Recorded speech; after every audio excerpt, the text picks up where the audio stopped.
Hi, pussies. Sorry, my tooth hurts really, really badly. Right here, like this big tooth. Everyone, welcome back to Therapuss, where, I don't usually do a tagline after it, so I don't think I'm going to start today. But I had food apparently stuck in my teeth, like between my big right tooth and like when it starts to get my regular teeth all day yesterday. And Alice just like didn't tell me, she says, because, quote, I could look in a mirror.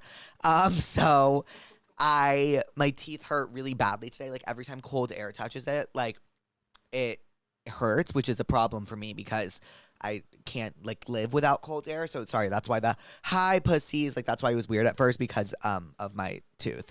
But it's not a cavity because everyone told me that you can't get cavities in your front teeth. But this is also a reason why I'm really excited to get veneers one day.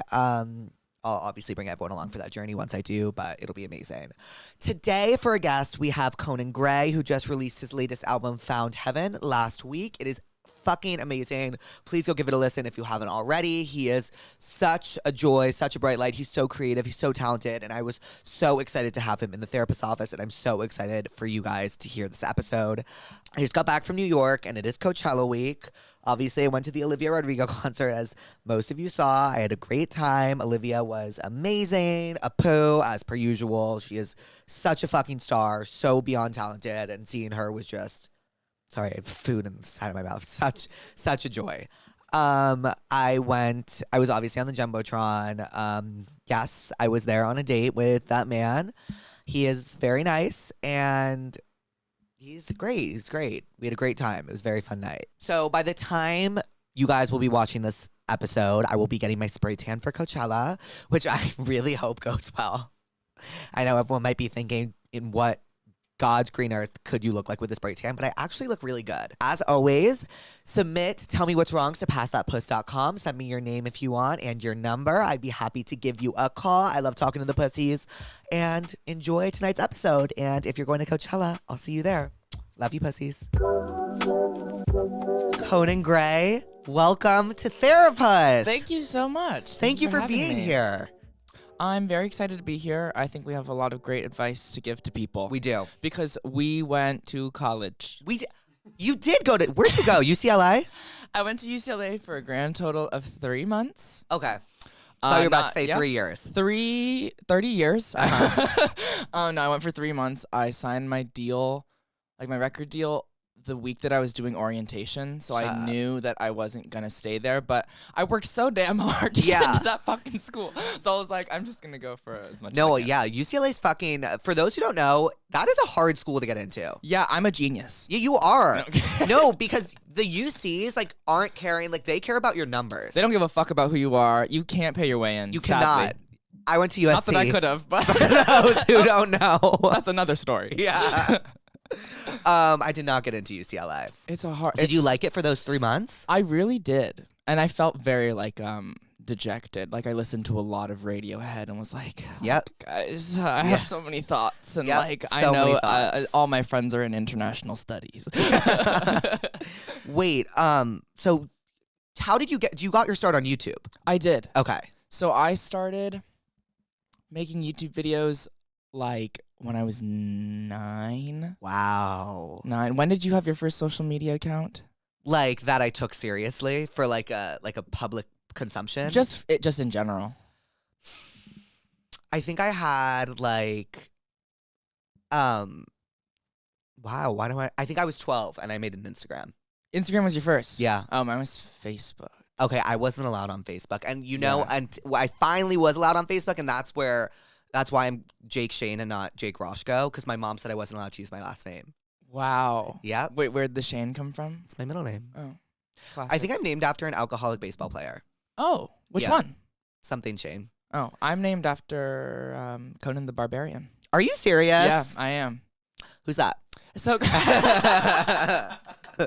okay, so Conan the Barbarian's like this like comic book character from the 80s. Right. That's like literally all he does is just like he's just like really jacked and he just kills people. Oh. And that's why I am who I am today. Yeah. Will you kill people with your lyrics? My words. Speaking of, I listened to your music. I've been listening to it recently, and I have a few questions. So it's 80s inspired, right? Mm-hmm. Did you listen to a lot of like Psychedelic Furs and like? I did. Yeah. Yeah, you can definitely tell. Because on Lonely Dancer, Yeah. I played it and I was like, oh my God, Psychedelic Furs. Yes, for and sure. then on Alley Rose, incredible. Thank you. I can hear that being played in like stadiums Thank you. because it's giving like, tell me if I'm wrong, like a little Elton John and Billy Joel. For sure. Yeah, it's For sure. amazing. Yeah. Is your whole album kind of 80s inspired?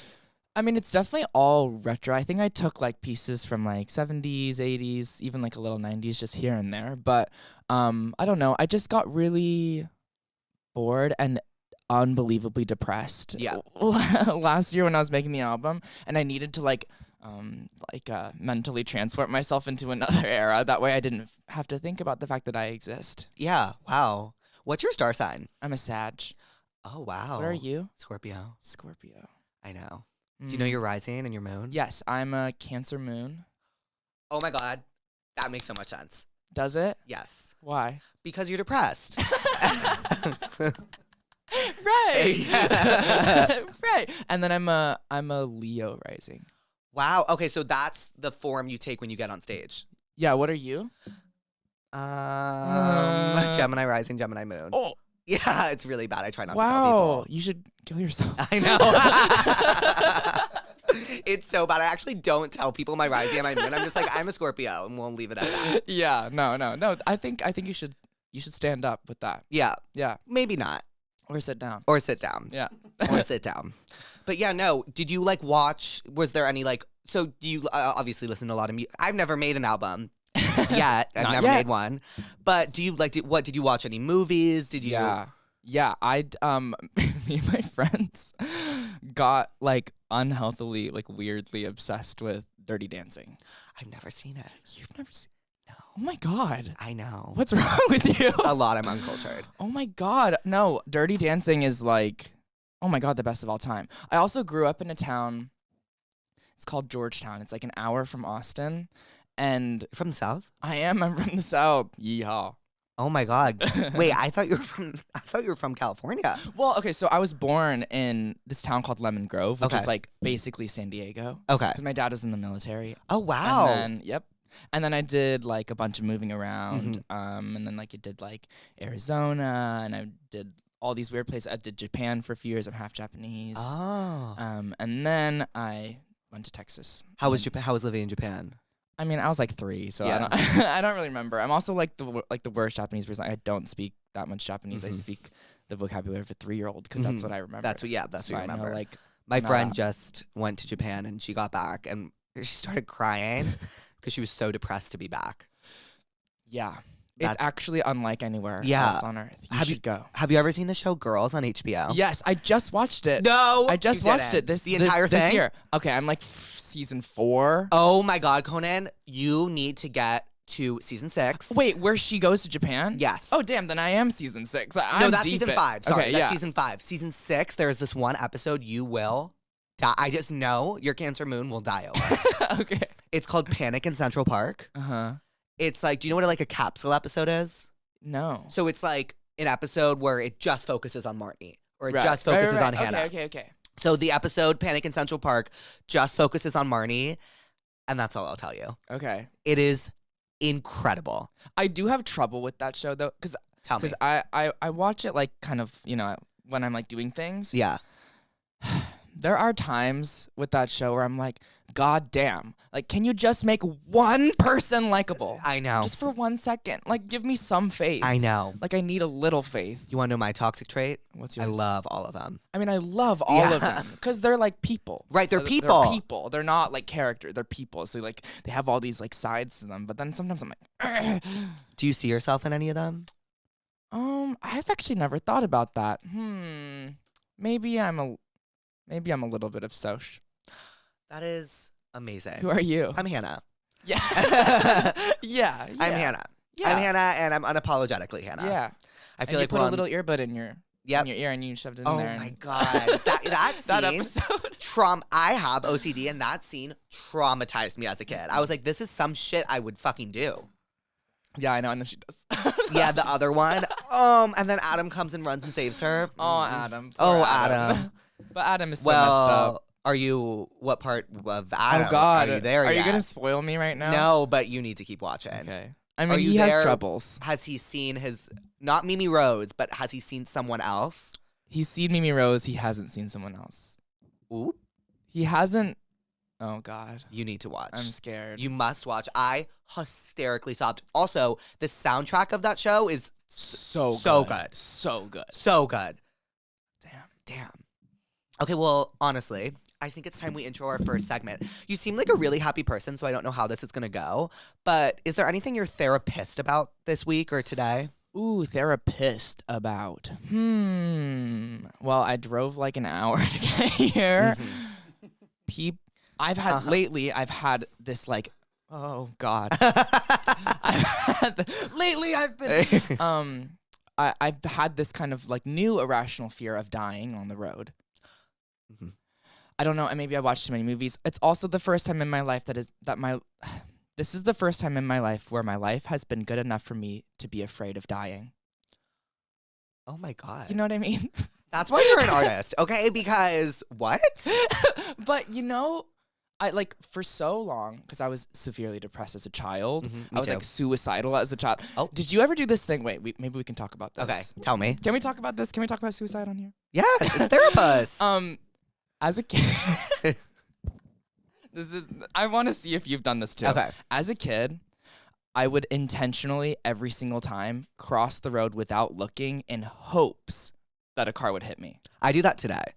Exactly. Yes, I do that today. Because I was also raised really religious. Really? So my parents told me, oh, like, you can't kill yourself or you won't go to heaven. That's what No I was way. told. So I was like, okay, so I just have to die accidentally if I'm going to get this done. So I would just confidently walk into Yep. every time. My thing was like at the doctor, they would be like, how many times have you thought about suicide? And I'd be like, a few. At least one. My mom would be like, what? And I'd be like, just a few. I'd be like, but I don't mean it, like, obviously, but like, I'm thinking about it. But I'm thinking about it. Have you ever heard the song Happy and Sad by Casey Musgraves? Yeah, I just listened to her album, the new one, on the way here. Thoughts? So good. So good. So good. The Architect? The Architect. I mean, Deeper Well itself is so good. So good. I also love the first one, Cardinal. Cardinal was the one I couldn't get into. Really? How weird. I like the Fleetwood Mac. I know. It's very kinda. Fleetwood Mac-y. I Yeah. think it'll grow on me. My favorite, I mean, I really feel like albums are coming back in the They sense are. that like people are listening to albums again. Like they're Yeah. like letting, my favorite part about like an album is like when you first listen, and I think we've kind of lost our way with it because we love reaction videos so much and we Yeah. love people reacting to albums. But I think part of a really good album is letting like the music hits you kind of like a wave. And then you like get up for air, and Yeah. then like the second wave hits you, and like it really like you're supposed to let the music wash over you, and I almost feel like that's coming back a bit. Yeah. I'm also just exhausted by how much music there is Yeah. all the time that like now I need to just like not listen to anything and just like put on one album and just like let it go. Right. Because it's just there's too many options. There's Like, too many. Too many decisions to make. I need like one artist who I cling to with all my heart and soul, and then just kind of not listen Oh, to anything that's else. me with Ariana Grande right now. Yeah. Oh, that album's good. That album's That good. album is good. good, and I wasn't expecting it to. I mean, obviously Ari's Ari, and I knew it was going to be amazing, but like, I haven't felt that way really about like a song since like Billy did Happier Than Ever.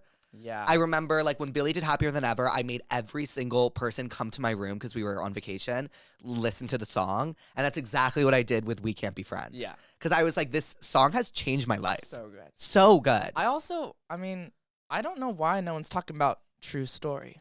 I love True Story. I love True Story. And Very the bass is like, boom. He's very like 90s It's so R&B, good, yeah. like But I will say We Can't Be Friends is definitely my favorite. definitely my favorite. It's just like, it's so good. And it does hit like a really specific part of your little heart. because it's kind of the best type of love song, makes you not only think about love romantically, but platonically as well. And I think that's what Ari did kind of really well on this album. Yeah. And you can tell that she really wrote a lot. She really put everything out there. It was really nice. Yeah, I didn't know she was a songwriter like that. She's a damn good songwriter. Did you see she posted this voice notes yesterday of her, like, I love when artists do this, when they like post when they get the beat and they're like humming to it and singing to it and the Right. beat. And she did it yesterday for We Can't Be Friends, and you heard it from like the na na na na na and to like when it actually became the lyrics, and I thought it was so cool. It's a weird thing. Like songwriting is just like there's no explanations for it. It just kind of happens, doesn't it? It's When so did weird. you start writing songs? I was 11, and I started writing songs because I saw this video of Adele singing. Do you know her song Daydreamer? No. It's like a really sweet like guitar song. I've heard of it, and I Yeah. was about to lie to you and tell you I've heard of it. That's I've my heard favorite it. song. That's my favorite song, which I've actually caught myself doing so many times on this podcast, just straight lying. But I'm not gonna lie to you, so tell me more. I really appreciate your Yeah. honesty here. I feel like I need to be honest so with you. much. No, and I saw this video and in the comments it said like this video was put on MySpace and is how Adele got discovered. And I was like, what? I was like, you can write a song like in your bedroom and just like become a singer. Like I was like, that's crazy. Obviously, It's kind of what I you have did. the exact same amount of talent as Adele, and I'm just as good as Adele in every way, especially when I was 11 years old. So I was like, I must start writing songs. So then I just did, and they were so interesting in the beginning because what do you write about when you're 11? Right. So they were like all like songs like about like kids from school or like my parents or like moving. I moved a ton when I was a kid. And it's really funny, but yeah. I think my favorite stuff you write about and what always really resonated with me just as like a gay kid was that like I always felt like I was, no pun intended, people watching. Yeah. I really did. And like I think that's why Heather struck a chord with so many people, because I feel like I was always falling for the straight guy and it was just never happening. You know what I mean? Experience. What's your favorite song you've ever written? Ooh. I mean, it's like your favorite thing is always like the latest Right. thing that you did. I mean, I can't lie, that's how I am. And I really love Ali Rose. I think it's my. It's I think amazing. Thank you. It's amazing. Thank you. I don't know. Yeah, I really like it. I mean, I'm listening to it right now because like it just came out and like I don't know, I just like it. So that's my favorite. But I would say, I mean, like there's a lot of artists who like hate their biggest song. I fucking love Heather. I love Heather. Sorry to toot my own horn. I love that song. It means everything to me. It's Yeah. It's like it's like this like little guitar song that I put on my album last minute that like no one at my label gave a fuck about. Right. And I was like, guys, like I really like this song. Like it means a lot to me. They're like, fine, you can like put it on the album. And I did. And then like it changed my life, and I felt so alone in the moment that I wrote Heather. I felt like I was like the only person who experienced this experience, and then to have like millions of people be like, that exact same thing happened to me. I was like, whoa!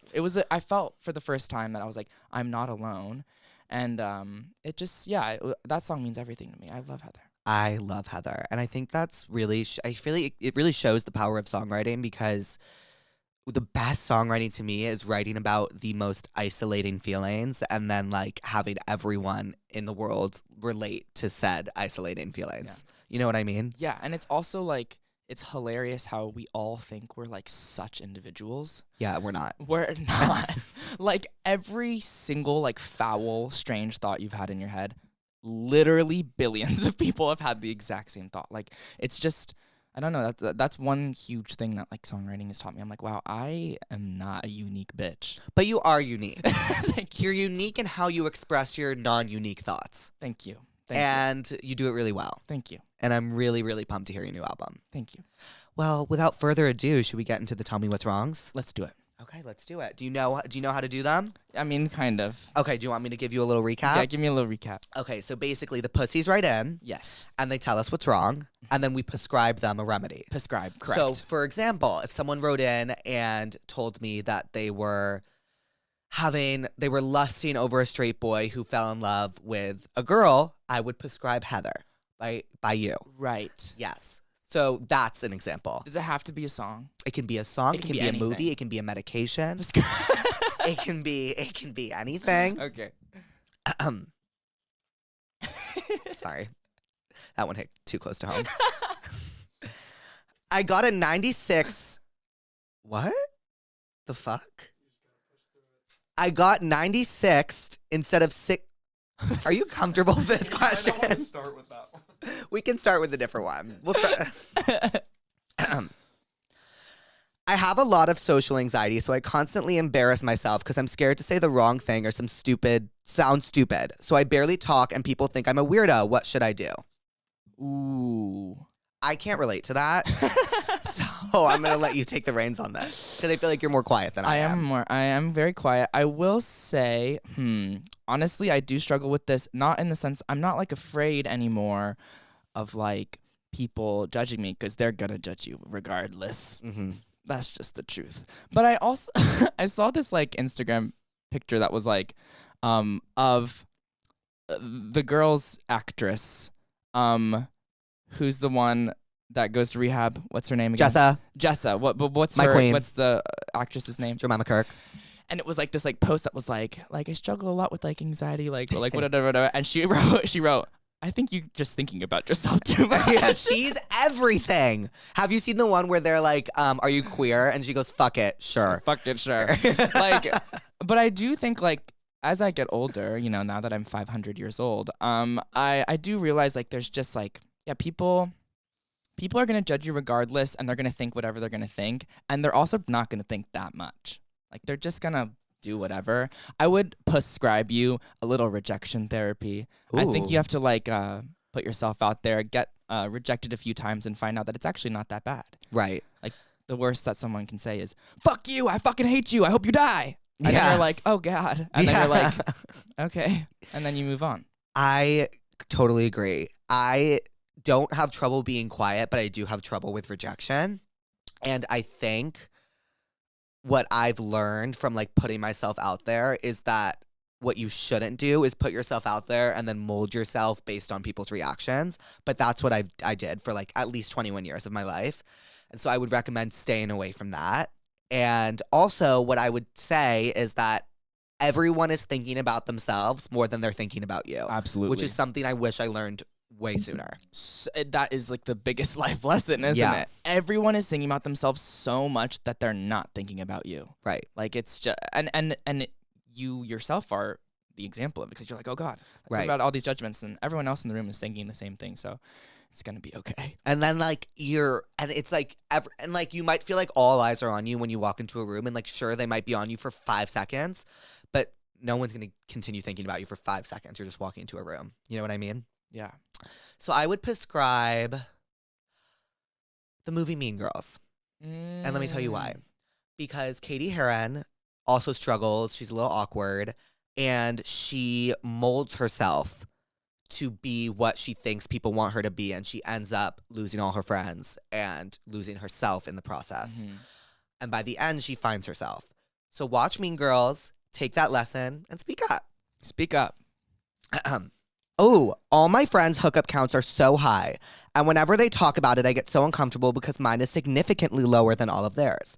I just don't know where to find people to hook up with nowadays, and I can't realistically seem to find a boyfriend. Oh wow, this is a very real thing because also, you know, I think everybody goes like through their developments in life in such different paces.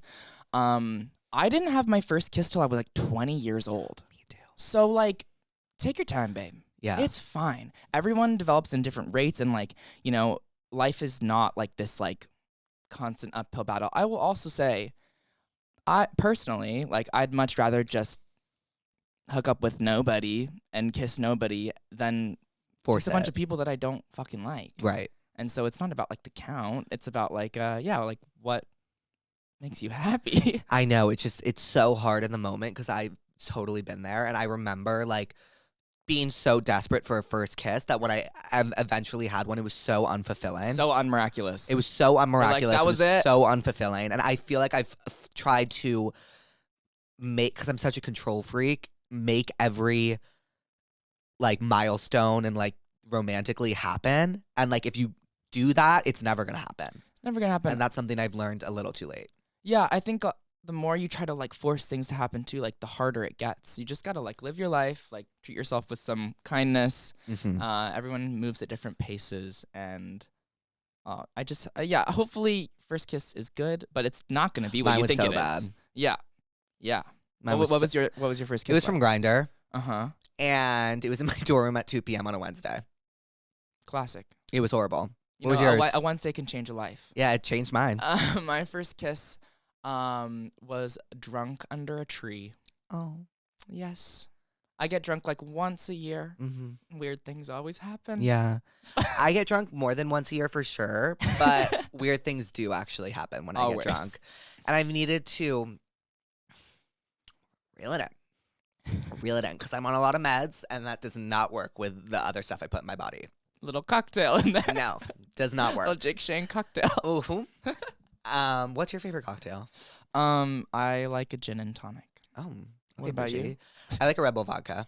Oh my God, Red Bull? Wait, you know what you need to talk about? Red Bull, nobody knows the flavor. No, it's amazing though. The flavor is Red Bull. The flavor is Red Bull. But we don't know what the It's flavor like cherry, sugar, gasoline. water. I'm going to prescribe to this girl, not a Red Bull vodka. I'm going to prescribe, what's the movie? The 40-Year-Old Virgin? Oh. Is that it? I'm going to prescribe the 40-Year-Old Virgin. Because you could be 40 and a virgin. Just be grateful you're not. Yeah.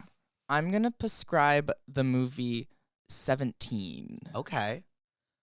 Okay, Zac Efron? Edge of 17. Oh, Not just okay. 17, Edge of 17 with Haley Steinfeld. Love Haley Steinfeld. Love Haley Steinfeld. Blessings to Haley Steinfeld. Mhm. But I think it's a good coming of age movie that reminds you that everything takes its time. Mhm. Can I ask you your favorite coming of age movie? Wow. I love coming of age movies. Me too. I love them so much. And you know what's so your depressing? favorite? Call Me By Your Name. Is that a coming of age movie? Yeah, to me. Is it a coming of age movie? No, it is kind of a coming It of age movie. is. Well, like that movie ruined my life. Yeah, Because I was like, ruins a I lot of want a people's- 40-year-old man that's straight and unavailable. Right. I want to be Timothy Chalamet. I want to be Timmy. Yeah. Like, that's what I want. Timmy That's C. what. And so that really ran my life for about 6 years. So I would say Mhm. my new favorite coming of age movie is probably. You go first. Okay. Well, Wait, side note about Call Me By Your Name. I one time saw Army Hammer at Target No buying way. Oreos. And I was walking through the aisles and I was like, who the fuck is that voice? I was like, there's this very specific voice coming from an aisle. I walk over. It's Army Hammer. What year was it? Was it pre-cancel or It was post? pre-cannibalism. Mm-hmm. Yes. And I was like, whoa. And then I moved on. Ugh, Army. My favorite coming of age movie, which is maybe my favorite movie of all time, is Good Will Hunting. I've never seen it. Oh no. I gotta sit you down. I know. I think I need to be cultured, you guys. I haven't seen Dirty Dancing. I haven't seen Good Will Hunting. I haven't seen Edge of 17. Yeah. It's like a very it is definitely a coming of age movie, and it's also about like the fear of love. Okay. And there's this like really great scene where like he's like dating this girl, and this girl's like, just like let me love you. Like, and he's like, I can't, I'm scared. And it's like it's so real. Oh God, it's so good. Ooh, maybe I'll watch that. It's a really, really good movie, and it's Robin Williams as well. Ooh, and isn't it Matt Damon and Ben Affleck? Exactly. You know that was their first movie together, I think. I know, and they wrote it. What? And they won an Oscar for it, right? Yeah. And there's this amazing picture where after the Oscars, they're calling their moms, like telling them like, oh, I won an Oscar. That's so Awesome. cool. Yeah. Do you ever like see other really talented people and you're like, damn? Yeah, all the time. For sure. That's For how I sure. feel. I think my favorite coming of age movie. I mean, I love Perks of Being a Wallflower, but I'm Oh. also just like lying and saying that to you because it's the only one I can think of right now. But that's a really good one. It's a good one. That's a really, really good one. It's a good one. I also personally love number 2, The Princess Diaries. I love The Princess Diaries. The Princess Diaries, and number 2 is good too. 1 and 2 are 1 and good. 2 are great because Anne Hathaway eats every time. She eats every time. And did you know that the first Princess Diaries are produced by Whitney Houston? I did know this. Like what? I did know this. Oh, I want to dance with Oh, I wish I could Mia sing. Thermopolis. My other favorite coming of age movie, and you might be like, what the fuck are you talking about, is The Godfather. What, you ask? That's not coming. What, you ask? I will tell you. Mike comes of age into the Godfather role. And he is the Godfather. That's true. Yes. Are you Italian at all? No. Oh. Not that I know of. I watched The Godfather with an Italian the other day. And did it change things? Yeah, he wouldn't let me fucking talk. Oh, Right. You know He they was say like, "Watch." gabagool in the movie? Uh-huh. So predictable. I have to watch part 2. I haven't seen part 2. I've only seen part 1. I've only seen part 1 too. Thoughts? Honest. I thought the mob seems so scary. Oh my God, my toxic trait is like, why are they all so fucking hot? I did not think that. I thought, oh my God, I'm so scared. Mm-hmm. That's what I thought. My thought was like, oh my God, if this was me and I was in the 1970s, I would be. So do you remember the character that was like the lawyer that like kissed ass to the Godfather and like did whatever he wanted and then like got booted out at the end? Me. Oh, that's what you want to be. Yeah. I would just be like kissing ass and be like, wait, you're so right about everything. Like, oh my God, like, Yeah. wait, you look so good in this suit right now. Right now.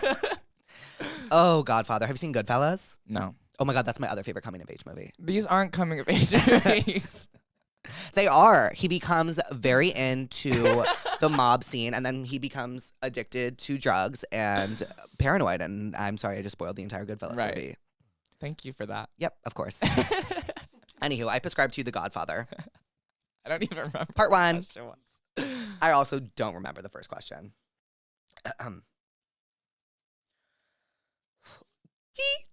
I love stuff like this. Okay. I blacked out and accidentally fucked my coworker of 5 years who has a girlfriend. Ugh. Ugh. He is a few years older than me, and I never really thought of it like that until he pursued me and it happened. Now I'm in a tricky spot because I don't know if I should tell his girlfriend or not. He asked me not to, obviously, but I feel so guilty. Fuck. Okay. Oh, there's so much to unpack here. You gotta tell your friends. You gotta tell. You sit down with your friends and you make a game plan. Because what I do when I'm in a situation, like when I lost my virginity, I lost it to a guy who was married. Classic. Right? But I think they were in an open relationship. And that's what I'm going to tell myself. Mm-hmm. But I think what she should do, I don't know. Because my mom always taught me to never get involved in other people's relationships. Mm-hmm. But I do feel like this girl like should know. I mean, there's a lot of questions to ask. Okay, ask them. Did you know that this coworker was in a relationship? Mm-hmm. If you didn't know, oopsies. Yeah. If you did know, you gotta go to church. Repent. If you did know, don't tell her. Because you're just incriminating yourself. I know. Tenfold. And there's also like, God, there's a lot of like, do you tell people things that you know are gonna hurt them? But also, no. I think she should tell. Okay, I think this girl that, like, you know, your coworker has this girlfriend. I think that she should know that her boyfriend is a cheating bitch, and that she should fucking dump him and find someone better. And then you can have this loser ass guy. Great. I would go to the guy and I would say, I'm giving you 3 days to tell your girlfriend. 3 days. And I want proof that you told your girlfriend. If you do not tell her by 3 days, I will be forced to intervene. You could also quit your job. Okay. Or that. You could also quit your job and change your identity and move to Canada.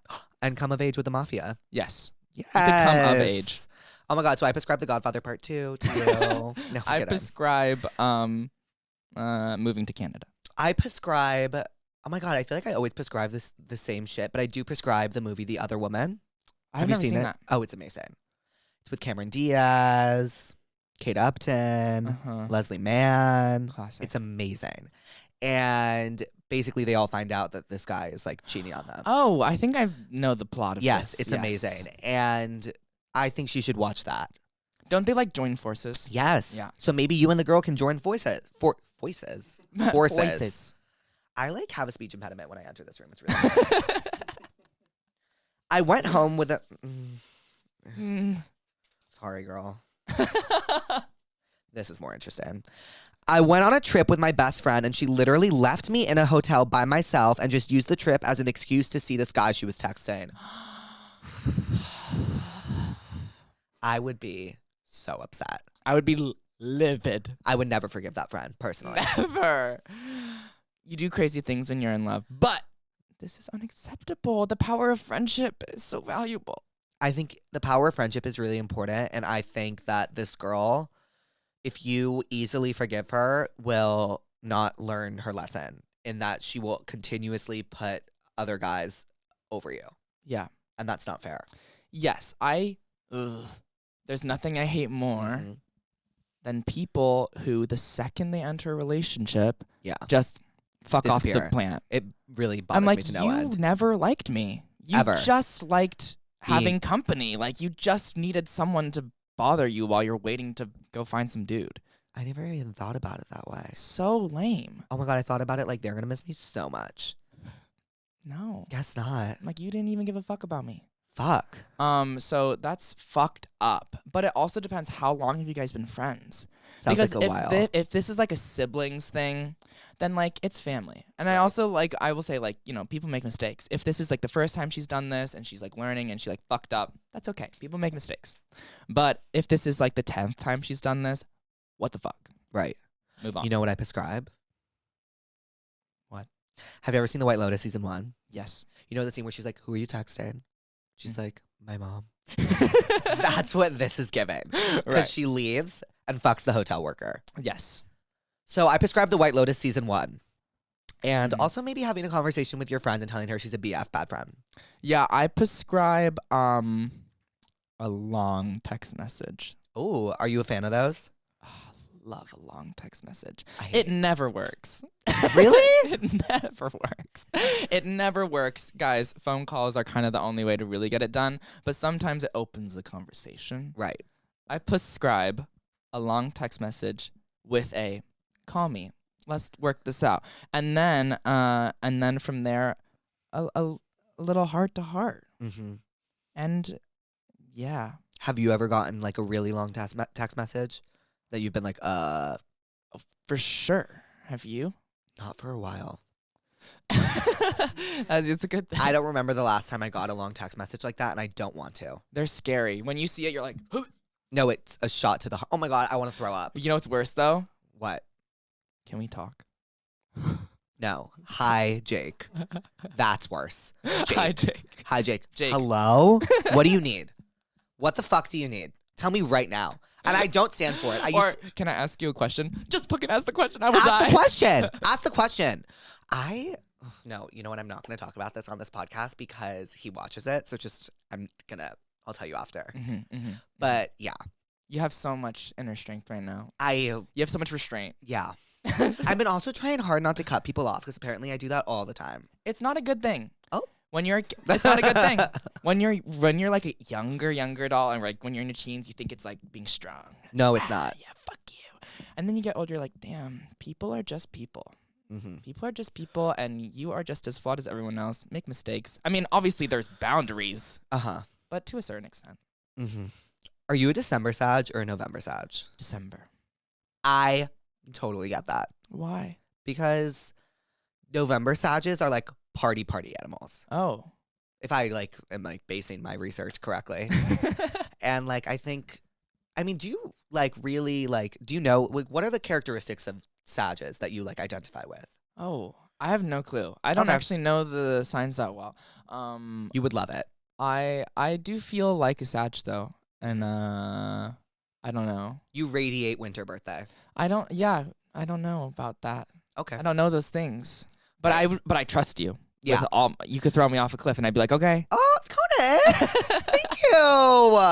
I feel like I radiate Halloween birthday. 'Cause I'm Oh. spooky. But yeah. So spooky. My birthday is right by Halloween. Quivering in my boots. Okay, I guess we prescribed White Lotus season 1. Mhm. Ooh, this one sounds interesting. One of my best friends is getting married in Paris in 2 months, and I'm going to see my ex there for the first time in a year with his new girlfriend. Last time I saw him, we hooked up, and 2 weeks later, he hard launched this girl on my birthday. Please help. How do I behave? Wow. Why is he laughing? Do you relate? No. Shut the fuck up. Do you relate? No. Ooh, What? ooh. I mean, I did write Allie Rose about a very interesting time I spent in the UK. Okay, I've heard about this time. But I don't know, not Paris. I personally hate Paris. Really? City of shit. Why? I'm kidding. I'm kidding. No, it's fine. Paris is fine. Love you, Paris. No, I don't know. This is a tricky situation. I think maybe I try these days to not take things so personally. Even the ending of a relationship? Yes. I think I think obviously like the breakup fucking sucks. Right. It's gonna suck regardless. It's never gonna be like, yay, I'm having so much fun.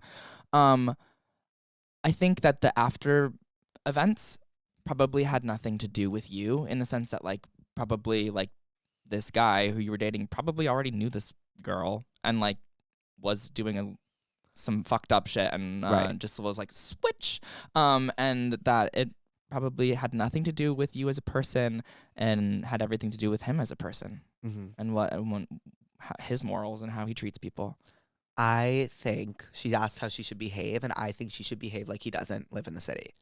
Yes, absolutely. Do not hit up this person. Hit up, and you have the best fucking time in the city. Oh my God, do not hit up. Smile, have fun, spend time with your friend who's there getting with married. you. Is getting married. Like, have, wedding. I prescribe Emily in Paris. Oh. Yeah. I've never even seen it. I've seen season 1. How is? I prescribe.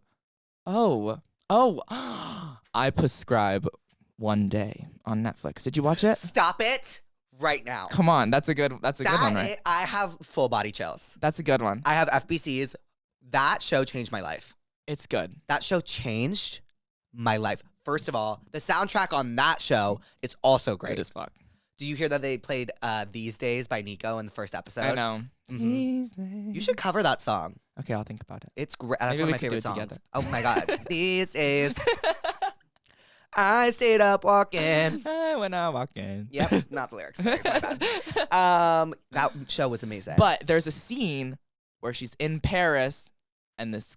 I don't want to spoil. I'll spoil. Spoil. If you don't want to hear, cover. Spoiler alert. Bloop. There's a scene where she's in Paris, and then this guy who fucking like strung her along all these years shows up thinking like, you've been waiting for me. Let's start our relationship now. She's already in a relationship. And she's like, sorry, dude. Yeah. Can't deal with that. He prescribes One Day. I prescribe Emily in Paris, which I've never seen. And you enjoy that city. Have fucking fun. Eat a fucking croissant, bitch. Yeah. Oh, and I also prescribe Alley Rose by you. Yes. Alley Rose is great for being heartbroken, walking around a city, thinking, damn, where'd you go? Is that how you felt when you wrote it? I thought to myself, damn, where'd you go? And also, the song was originally called Abbey Road. Because of London. Because of London. Yeah. It was originally, oh, where'd you go? Abbey Road. And then I was like, what? Did you write it at the time I'm thinking you wrote it at? I did write it. Yes, I wrote it while I was in London immediately after being dumped. Yes. It was a good time. Well, you made great music. Thank you so much. So, stream Alley Rose. Wait, that's so funny that it was initially called Abbey Road. Yes. So Alley Rose is a play on Abbey Road. Yeah, because I was like, this isn't. I should probably switch that to not the most famous album of all time. I get that. Probably. I get that. And then I did. And I wanted to pick like a name that sounded like something. Also, I like when you put names in songs because you don't. It doesn't matter what the name is. Like you think of someone. Like you think of a person that is in your life, and you don't really think about the name itself. So it just made sense to me. I was dating this person. And at least I thought I was. And then I was flying to London to see them. We'd seen each other a bunch of times.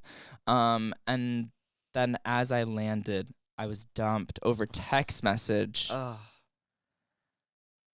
And then I was just in London. And you just stayed there. With nothing to do. Good for you. And I stayed there and I wrote a song. Good for you. You wrote a great song. Thank you. Good for you. My sorority Little and I got tattoos, and both of our boyfriends are pissed at us for not telling them first. Why? We are both happy, but now they are making us feel awful. Help. I would dump them. Whoa, dump the both of them immediately. What the fuck? That your is body. So weird. Ew, I hate men like that. That's disgusting. I think that's so weird. I hate guys that are like so weird about their partners, like what drugs they do, what they drink, what tattoos. I just think it's like I'm assuming it's like a full face tattoo. Yeah. Right. Big, little. And that's your right. My cousin kept flirting with me at family reunions. Ew. You Alabama. guys, what is going on? And last night at dinner, he brought me into the kitchen and asked to kiss me. IDK, what to do? Okay. What? We need to have a serious talk, because what the fuck are you doing? Your cousin? This is devastating. I don't even know what to prescribe. I actually... What's a TV show or a movie about a cousin? Okay. Oh my God. I would prescribe Sweet Home Alabama with Reese Witherspoon. Just because that's what you're given. I would prescribe 23andMe. Yes, 23andMe. Honestly, double check. Maybe you're not blood related. It sounds like she's kind of attracted to him too. Like the fact that the question was asked. I'm like, That's what I'm saying. you know the answer, so why are you asking? I also prescribe Mean Girls again because Karen wants to fuck her cousin in the movie. Yeah. Also, we could prescribe Clueless. Yes! That's a stepbrother, so maybe Yes. it's fine. Yes, Paul Rudd. All right. Oh my goodness, yes. Okay, well, this is our last one. Are you ready? I'm scared, yeah. I have 5 roommates, and whenever it is quiet for more than 2 seconds, I need to talk. My friends are actually annoyed with me and tell me I need help. Please call me.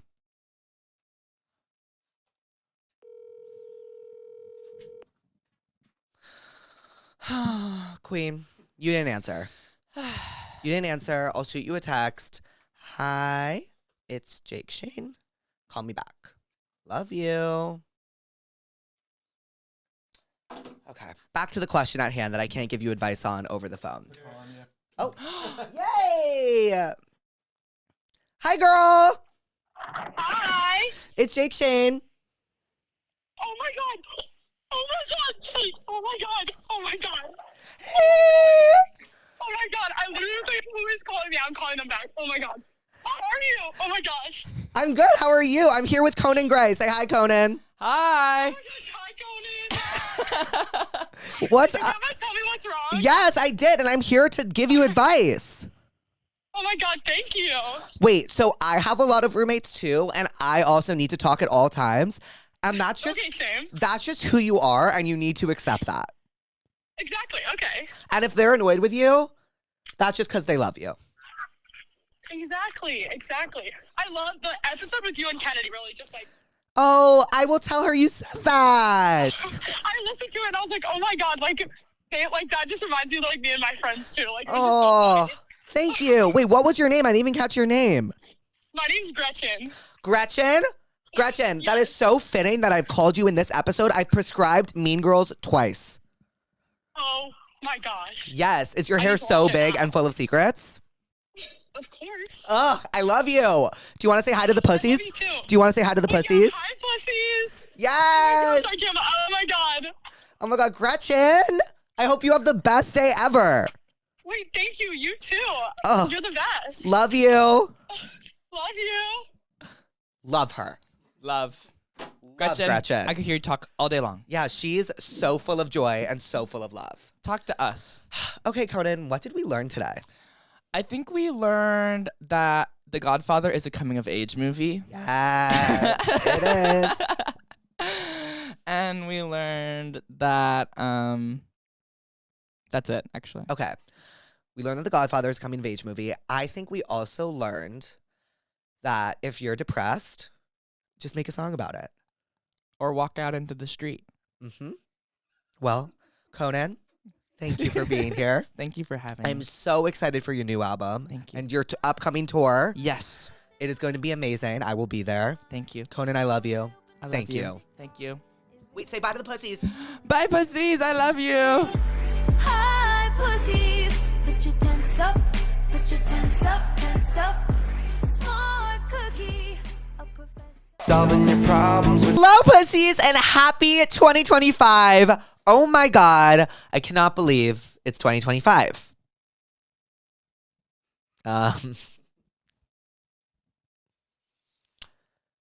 would say, okay, so I'm actually recording this intro in 2024. I am really, really hoping right now that I have held out on my no weed until 2025 because that would be so fucking awesome. Also, this hoodie smells amazing. It's, you know, when you like spray cologne or perfume on like a hoodie and it like lasts for a few days. Okay. Well, pussies, today's episode has been a long time fucking coming. Ever since Peyton showed me Copa Mia last year, I became obsessed. And more importantly, I became obsessed with the movie star Nicole Wallace, who I just found to be a literal, like, exceptional actress. She is so fucking talented, you guys. Like, I was blown away. Like, I was actually so blown away. And I'm lucky enough that I can now call her a friend. And the latest installation of the Culpables series, Culpa Tuya, is out now on Amazon Prime everywhere. And we are lucky enough to have had Nicole Wallace in the Therapuss office. So I thought, what better way to kick off 2025 and celebrate the Culpa Tuya premiere than an episode with the queen herself, Nicole Wallace. She is so fucking awesome. She's so funny. She's so talented. She's so smart. I'm so excited for you guys to learn about her if you don't know her already. For those who don't know, Peyton was a little too starstruck to like come in, and I wanted Peyton to come in and like hang out with us for the episode. But Peyton, Nicole, Julia, and I all hung out in the main house. So Peyton had her time.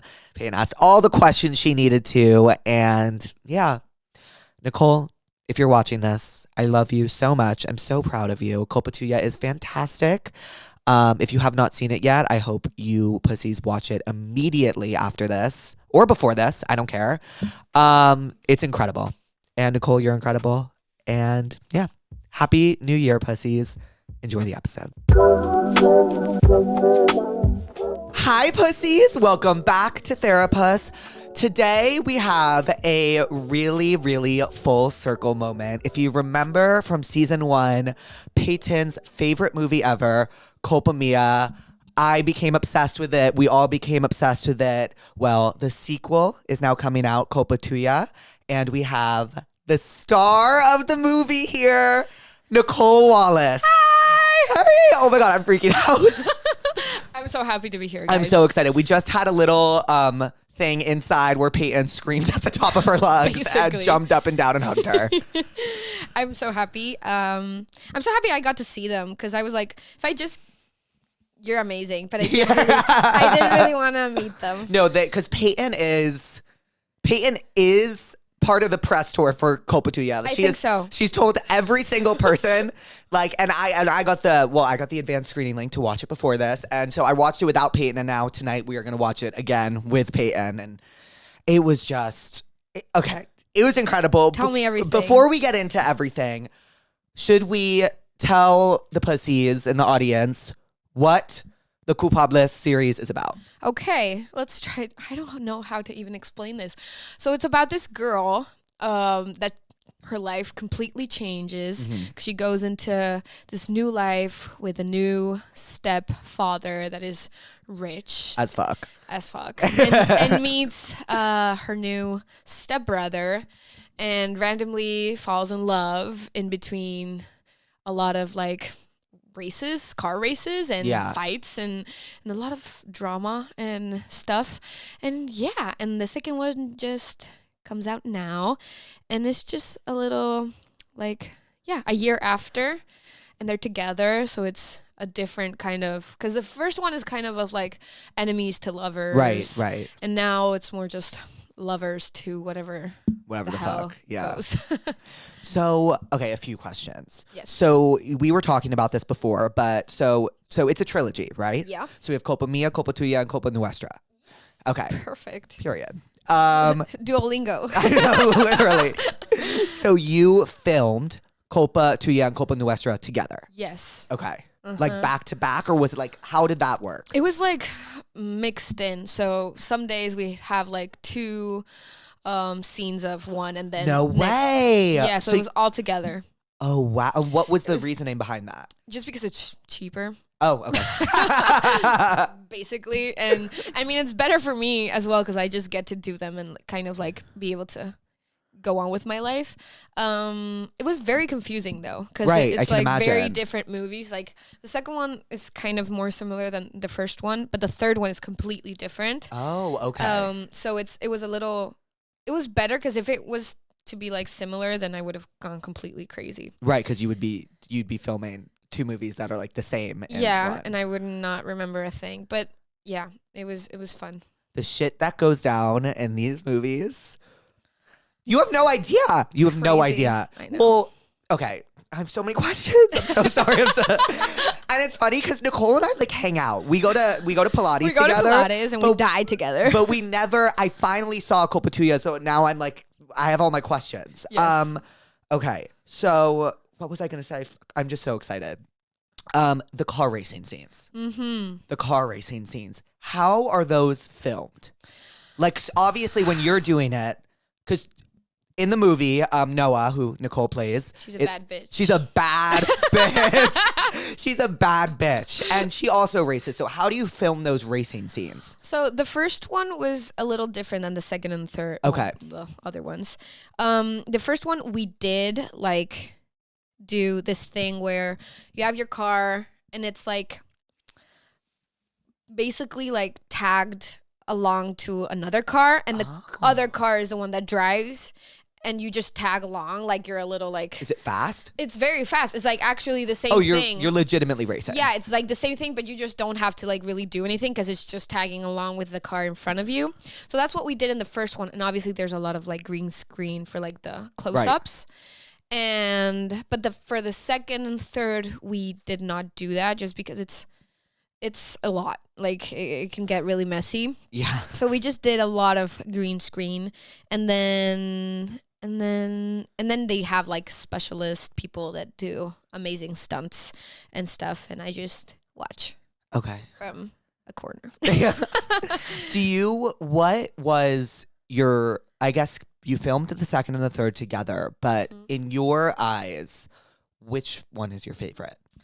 I have to say it's the third one. I haven't watched it fully. I just have I've just seen like a little scenes, but it's just I feel like the storyline is the one that makes more sense, and that is a little less crazy, except for the last 30 minutes of the movie. It's completely insane. Like it does not make sense, but I love that as well. And then it's done. We're done after the third one. Done. It's sad. I don't want it to end. I know Peyton doesn't want it to end either. Peyton crying. Yeah, crying. Yeah, and it's cool because in the third one there's like a gap of like time, so they're like a little more mature, and it's cool. So how did you film that at the same time as the second? Are you supposed to like? Do you have different looks? Yeah. Like, how did you do that? Well, we did like just different hair, like extensions and stuff, and then very different like clothing. You can see that she's like younger in the second one, and acting. Yeah.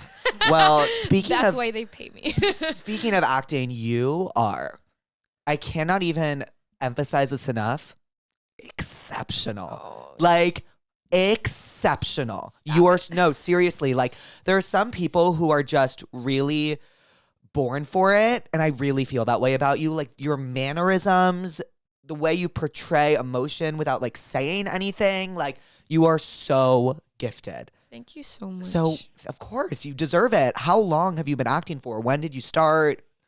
Well, I started when I was 15. Oh, my God. I was very little, yes. And I've never done, like, acting classes or anything. I just kind of went into it because my sister was doing it. I was like, little sister, you know, I do whatever she does. And then she decided that she wanted to be a director and be, like, on the other side of the camera, and I just kept going. And yeah, I got casted in a Spanish TV show when I was 16 and did that for 2 years, and then and here I am now. And then you got the Cool Pablo series, and yeah, I mean, I did a couple other shows in between, but yeah, I feel like Culpables was like my break or whatever. Wow. So everything happened fairly quickly for you. Kind of, yeah. It was in the span of like 15, 16, 17, 18, like 4 years. Wow. Yeah. And I spent one of the years, I did not work. I did a lot of auditions, and I wasn't getting casted. Also, I feel like in Spain, there wasn't as much as production and like shows and movies as there is now. Right. So I feel like that's why I'm getting more jobs now. I mean, you're also literally amazing. Like, amazing. Like, wow. But were you like, was anybody anticipating how big Copa Mio was going to be? Or were you like shell-shocked? Because it was huge. It's crazy. I feel like I did know that it was going to be big in Spain just because it's a very big book, and it's, you know, the books have like a great fandom and they're crazy, but I never would have thought of that it was going to be like so international. I think that's the most surprising. And I don't know. I feel at the same time there was a lot like movies that were making, you know, like teen movies that were coming out before Culpa Mia. So I kind of saw what happened with those before. And I was like, oh, okay, maybe that can happen. But it was just like 10 times bigger than what I imagined. How fast after the release did you realize, oh, this is like much bigger than I anticipated? I feel like in the first like month, you could already like see like, I don't know, there was like breaking record, like first movie in like non-English in Amazon to like the most watched movie, like #1 in whatever how many countries, and it's still like in the top 10 a year after. So it's so good. It's crazy. The cast. Yeah. Are you guys all super close? Yeah, we are a lot, which is fun because the first movie was like completely like summer camp. Yeah. And I've had a lot of like good friendships come out of the movie, so yeah, that's fun. I'm trying to think if I have any other questions about the Culpable series. Am I pronouncing that right? You're actually so good. Really? Do you know any other like Spanish words?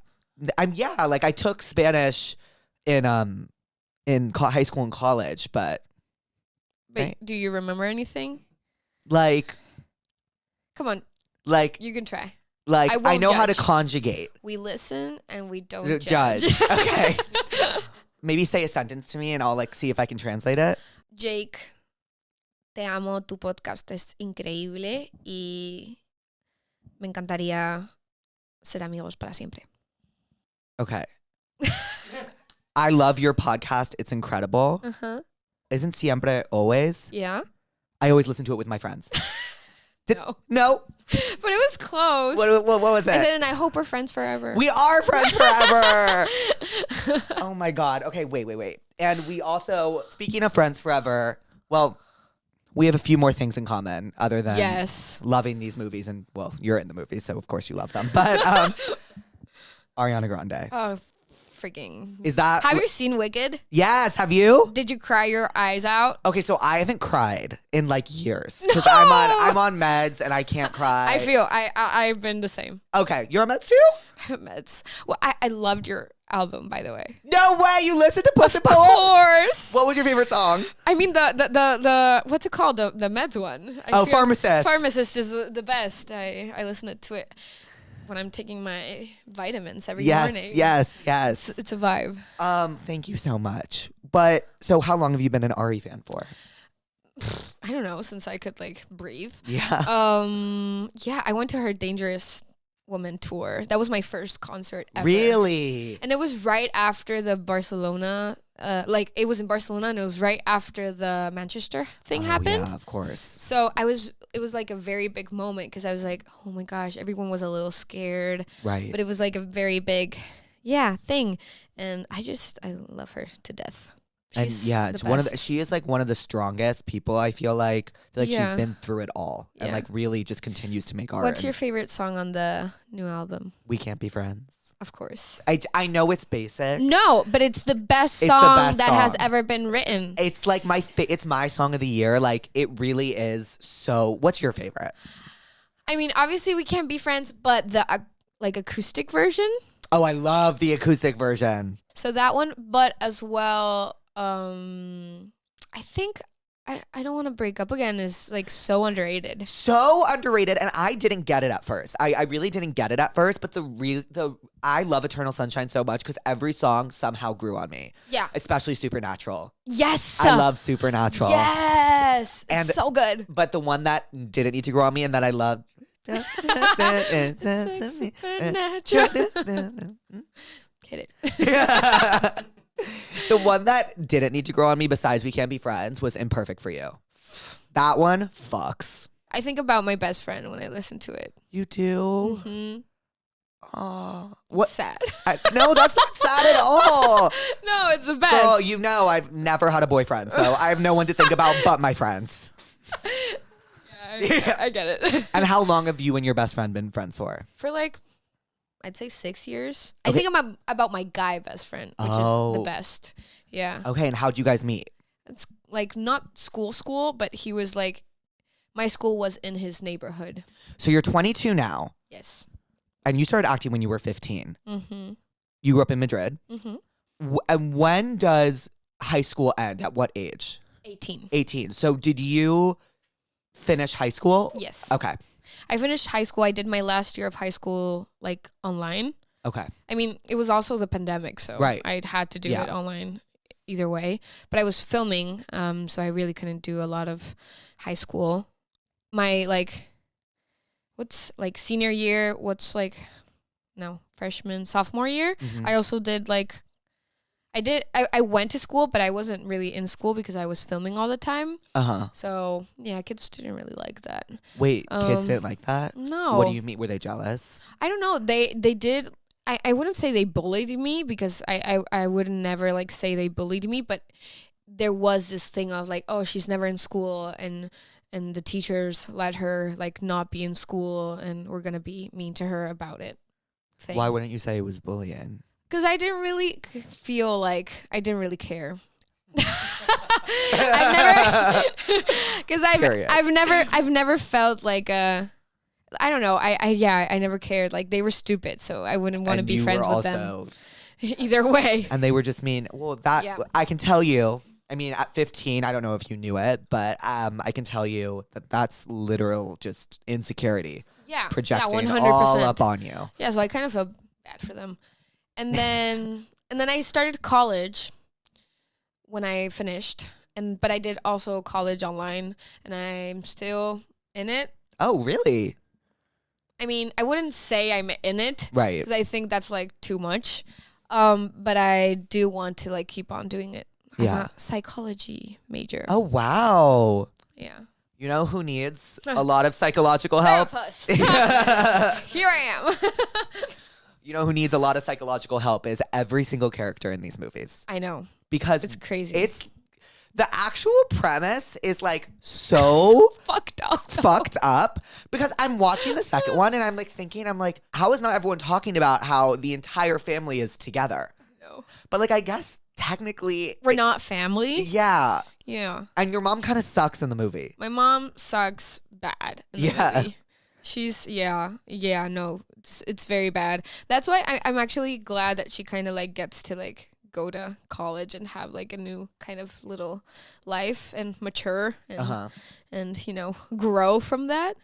But yeah, her family's not the best. She's had it rough. She's gone through it. Yeah. Yeah, she's had it rough. Yeah. I like that. Does the third film, I don't know if you can give too much away, but is there a race scene in the third film as well? I'm not sure. Because in the first two movies, you guys, there's like race hate and like a lot of and it's the best. And it's like the sickest scenes ever. I think there is. I'm not sure. Maybe not like an actual race, Right, but there right. is a lot of cars going very fast. Yeah, right. I don't know if that counts. Now that you've finished filming all 3 films, do you see yourself acting more? Are you in anything exciting coming up? I finished filming like a month ago, a TV show for Prime called The House of Spirits. Have you ever seen it? No. It's this movie. Well, it's a book from Isabel Allende, which is a Chilean writer, like very, very big. And there was this movie made, I don't know what year, like in the 90s, 90 something, I think. I'm not sure. Correct me if I'm wrong. And it's like Meryl Streep, Winona Ryder, Antonio Banderas. It's like the best cast in the whole fucking world. And they did the adaptation. They did a movie. You just acted with Meryl Streep? No. That's like the... Imagine. I was like, wait, what? And I'm just so chill talking about it. Like, the blah, original blah. you're saying. Yeah, they Got did it. like the first adaptation that they did was a movie with those actors, and it did very good. But at the same time, it was like it's a Chilean like story about the politic that was going there, and it was like American white people playing it. They skipped one generation of women. It's like this amazing like magical realism story, and it's very cool.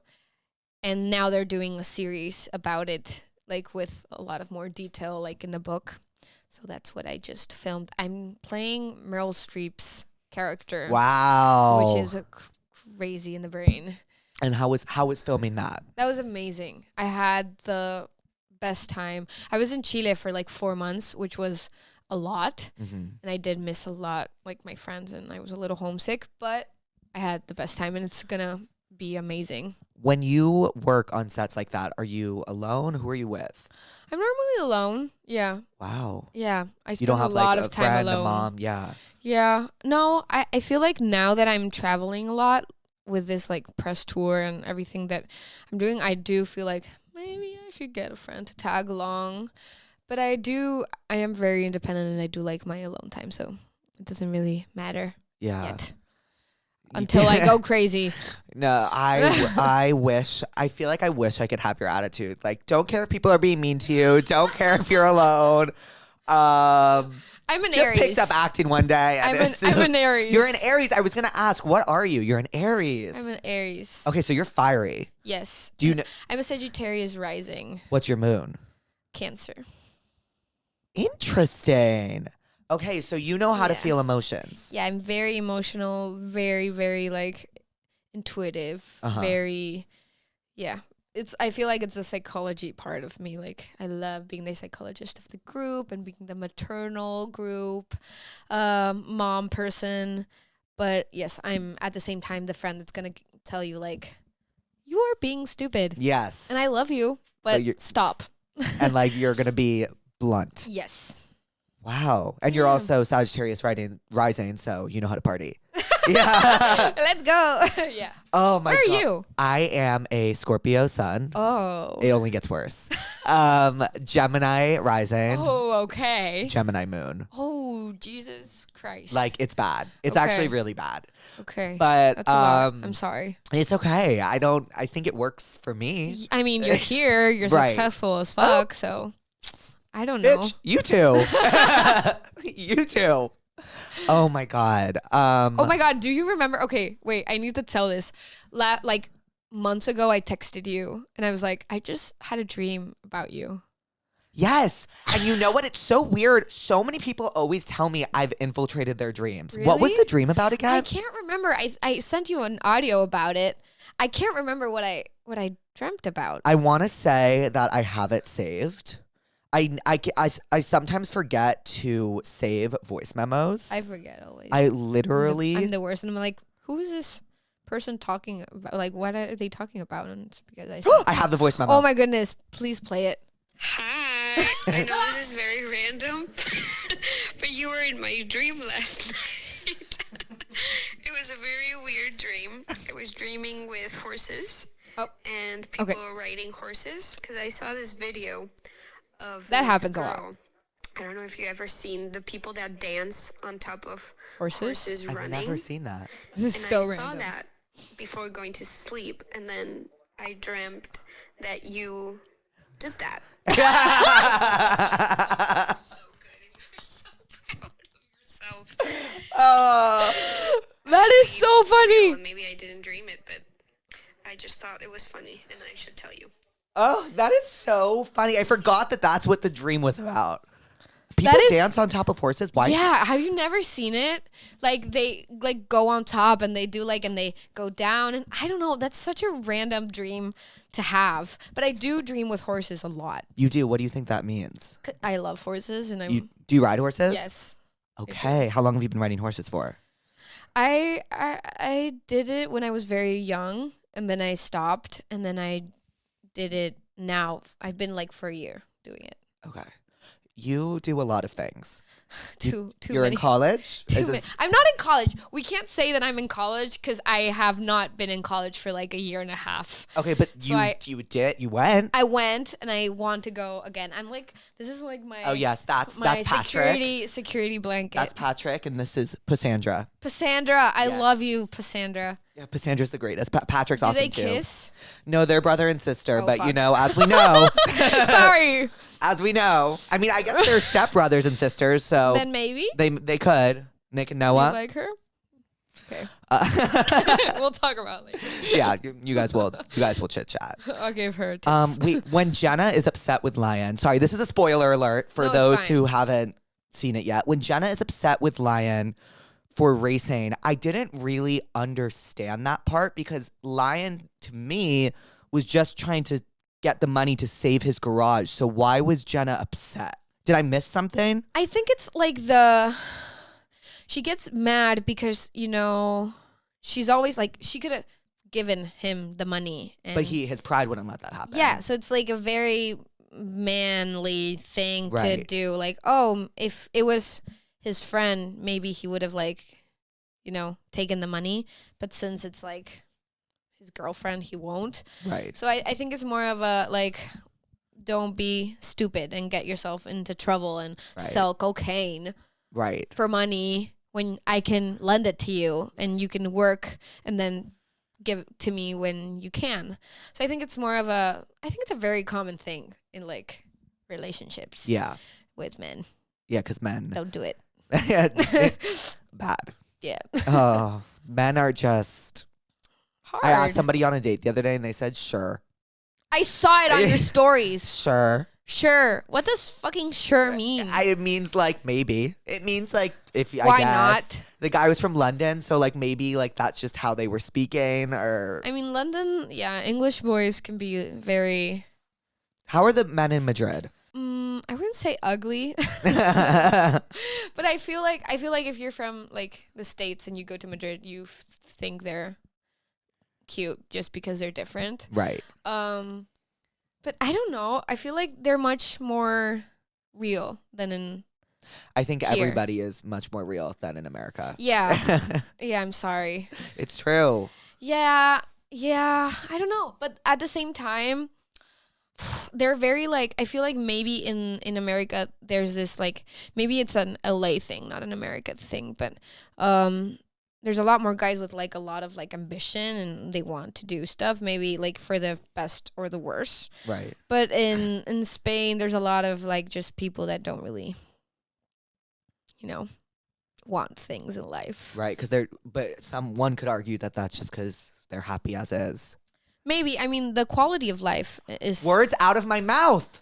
Words out of my mouth. We're in sync. Wait, we are, because I was going to say the quality of life is so much better. It's amazing. I would never stop. Like, I do want to come to LA at some Right. point in my life, but never leave Madrid forever because it's the best city in the world and you get like everything and, you can have a coffee and a croissant and like some nice fresh orange juice for €4. That's crazy. That's like maybe half a coffee here. I think they would charge me $18 for that here. Yeah, probably. Maybe more, honestly, plus Yeah. tip, tax, probably over 20. Yeah, I'd say that. And I don't know, you just get to like walk everywhere. You don't have to like use your car and there's amazing public transport. I'm like, Madrid needs to like pay me to do this. Yeah. Like, The tourism department. Yeah. I'm probably, no. But it is the best city in the world. Not that I'm biased, but yeah. Yeah. I do have a question. You've never been. I've never been to Madrid. I've been to Spain. I've You been to were gonna Barcelona. come this year. I was gonna come, and then I couldn't. And then I went to Tate's concert alone. How? Well, not alone. I was with my friend, but But I was supposed to fly out for Yes. that, and then I like couldn't. Like something would schedule. It didn't end up working. But I was like, because me, Tate, and Nicole all worked out together. Yes. And we were talking about like, oh, like we should all go to this. Well, Tate was like, yeah, I should probably go to my concert, but we should go. Me and Nicole were like, we should go to the show in Madrid. How was it? it was How so amazing good. is she? She's the best. She's crazy. Like, I do not understand that woman is real. She was incredible. Her stage presence is like otherworldly to me. She's like the most. She's like 21. Yeah. She's like the most hardworking 21-year-old that She I've is ever seen in my so life. hardworking. I've seen that girl's schedule, and it is relentless. And like so she, bad. I've never heard her complain once, ever Crazy. once. So yeah, what were you gonna say? I completely cut you No, off. that's good. That's what we do here. It's what we do in the Therapuss office. We cut each other off. And I'm sure I have already cut you off at least 40 times. So they're remaking the Culpables series in English, but the Culpables series in Spanish isn't even finished yet. Yeah. What do you think about that? I was very surprised when I found out. I found out after they like filmed everything. Right. I mean, it's fun because I get it, like it's doing very good and it's expanding, and I love that for us. But at the same time, it's weird because you normally do remakes when it's like been maybe a couple years after it's been done and people kind of want it back, and so doing it at the same time does feel weird. But I've done remakes before. I've been a remake. Okay, I right. did Scam. I did my first show is called Scam. Do you know it? Like the Norwegian series? Of course I know Scam. You were in Scam? Yeah, Nora. Yes. Well, I did the Spanish Scam. Okay, so there's multiple scams. There's a lot of them. Okay. We're like a worldwide thingy. Yeah.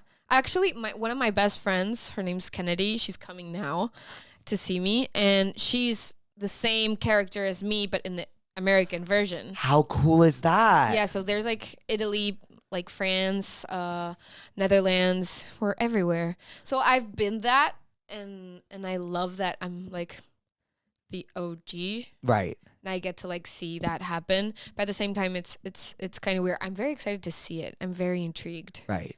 Very intrigued. Because also like British people are very different than Spanish. So I don't know how that's going to I wonder. work. It's just I just found it in. I mean, I guess they saw the success of it, Yeah, we're going to turn into a Marvel right? thing. Like- But it's the same story, just in English. Yeah. I think they do change it a little bit so that it's not like the same complete thing. Yeah, we'll see. We'll see how she's amazing. The girl that plays Noah is the coolest. Oh, you guys know each other? Yeah, I met her in London like a couple months ago, and she was it was like a Spider-Man. Yeah, yeah. You Moment. guys should take that photo. Yeah, we did this like, the Sabrina Carpenter One song. of me like, is cute, but to them. we did that Yeah. TikTok. It was very cute. Yeah. Wait. Speaking of Sabrina, speaking of pop stars, you love Taylor Swift. Yes. You've seen her, right? Yes. You saw her in Madrid? Mm-hmm. How was? I have to say I don't remember. Were you drunk? No, I just was so like in shock. Yes. And, like in a complete like dissociating like moment. I finished and I was like, I'm so happy with what just happened. Like it was crazy. It was amazing. It was the best 3.5 hours of my life. Amazing. You first? No, I was gonna say, where did you see her? I saw her in Vegas one night, and then I saw her 3 nights in LA. Wow, that's fun. Yeah, it was really fun. What were your surprise songs? King of My Heart and another one. She went as well. It was King of My Heart. You guys got King of My Heart? Yes. I love King of My Heart. It was so fun. I started screaming so bad. Oh. It was incredible. Do you have was it? I'm see right here. King of My Heart. And Jump Then Fall. Jump Then Fall from Sweeter Than Fiction. You're on Your Own, Kid. You're on Your Own, Kid. Long Live. Long Live. I Look in People's Windows. You guys got a lot. Oh, she was mashing them up, huh? Yeah, there's like Yeah, it was like a 3 very different big mashups. She was mashups. mashing them up. Okay, do you have like a favorite? What's your favorite Taylor Swift song, and what's your favorite Taylor Swift album? I'd say my favorite Taylor Swift song is You're on Your Own, Kid. Mm-hmm. Because I do feel that song a lot. And I listen to it a lot. But do you know, this is a very nice thing. Culpa Mia, the writer, she wrote, like, her inspiration from it was Trouble from Taylor Swift. Really? That's the inspiration. Wait, so the Mercedes Ron, Yeah. the author of the books, that was her inspiration? Yeah, she came to, this is a very, like full circle moment, because she came to LA with her friends, Uh-huh. because the book is based in LA. It's not based in Spain. Oh, I had no idea. Yeah, and she saw the Trouble music video came out, and she loved it, and that's the inspiration of Culpa Mia. Because no one knew Nick was trouble. Exactly. And it's maybe like, maybe vice versa to an extent. a little. She's trouble too. She's a little trouble sometimes. She's a little. Everyone in that movie is trouble. Yeah. I mean, the what did you think about the ending of the second one? Okay, so I was literally finishing it as you pulled up. Mm-hmm. Did Noah and the guy from college, did they hook up? Yeah, they did. They did. And then the parents are like, everything is our fault. Mm-hmm. Culpa nuestra. But why is it? Why do they? I guess because they added Sophie. Why do they think that it's their fault? Well, because they do feel like if they hadn't like made them apart and everything, then they could have probably just like figured it out and nothing would have happened and the gala wouldn't happen. And they also lied about their whole entire relationship to I mean, both of them. everybody is lying in that, except Yeah. for Noah. You come clean at the end. Yeah, she lies. She has a like little. Well, it's not a little white lie, but it is a like not as big as everyone else's. Right. And she's the only one that's like, I'm so sorry, I'm lying. Right. Yeah, the rest are like don't give a shit about anything. I thought Noah's roommate was gonna do something way crazier. You know what I'm talking about. That cat scene I know. was despicable I know. because I thought she was about to kill the cat. That's kind of what they tried. I So, was like, oh, they try, and then were they like, this is too? No, that's like what they wanted to people to think, like, Oh, oh, got she it. as crazy Yeah. as we're thinking, and then no, but yeah, it's funny. She's so nice. She's like the nicest girl ever, and she plays the craziest. Bitch She plays ever. crazy, but like I will say, what happened to her in the film? If that happened to me, I would Bro, act I would act that the is same way. so bad. It's so bad. It's so like evil. unforgivable. It's No. unforgivable. I would do what she did 10 times worse. Me too. I think have I to say. would. Are you a revenge person? I think I would like to think I'm a revenge person, but no, I'm not. Are you? Not really. I do like a confrontation. Okay, But I I- hate confrontation. Yeah, you do seem like you're not a confrontational I'm just like person. I hate it because I'm very easily swayed, so I don't know by the end of the confrontation whether I'm right or wrong. Like I'm very easily What are we even fighting about? like that, and like, wait, am I wrong? Am like, I the problem? Is it my fault? Like, I'm very easily persuaded. Okay. But what about you? And you don't mind a confrontation? Like, I don't choose confrontation if I have to, but I don't mind it. Like, I rather have it for other people than myself. Right. Like, if it has to be like with something that is happening to me, it's kind of like obviously not good. But I'll go like 100% for other people. Like, I'll scream. Okay. I feel kind of similarly. Like, I can confront based on other people, but not for myself. Yeah. I like last time I was here in LA. Sorry about this, what I'm going to say. My friend had like a very shitty thing happening with her like ex and one of her friends. They like hooked up and you know how it goes. And I literally came into while they were having like a discussion, gave her like a matcha or whatever I was getting. And I said to the ex, I was like, hi, I'm so glad I get to meet you like this because I hate you now. And I can see the actual real you. And what'd he say? He just like, hi, Nicole. And I was like, and you're a bitch. Yeah. So I don't mind like doing that for other people. That's the Aries in you. Yeah. That's It likes to come out. It likes to come out. Yeah. I guess I would say, but in terms of like the revenge thing, I would say this is like I'm very immature in how I handle my feelings, but I would say the one mature way that I do handle revenge is that I always know that the best revenge is success. 100%. In terms of like, when something bad happens to me, I always have these moments where I'll be like, that is never going to happen to me again because I'm going to surpass that. Yeah. Like, do you know what I mean? Like, Yeah. I'm going to win. Yeah. I'll The best get, like, revenge is always winning. 100%. I think I learned that the hard way in high school, Mm-hmm. but I did learn it, and I would say it's an important lesson that I've learned. Yeah. Like choosing your battles and knowing. Well, I still choose a little too many battles, but I still like to go to war. But I do have an issue where I still pick fights, but in terms of revenge, I do know, as Beyonce once said, the best revenge is your paper.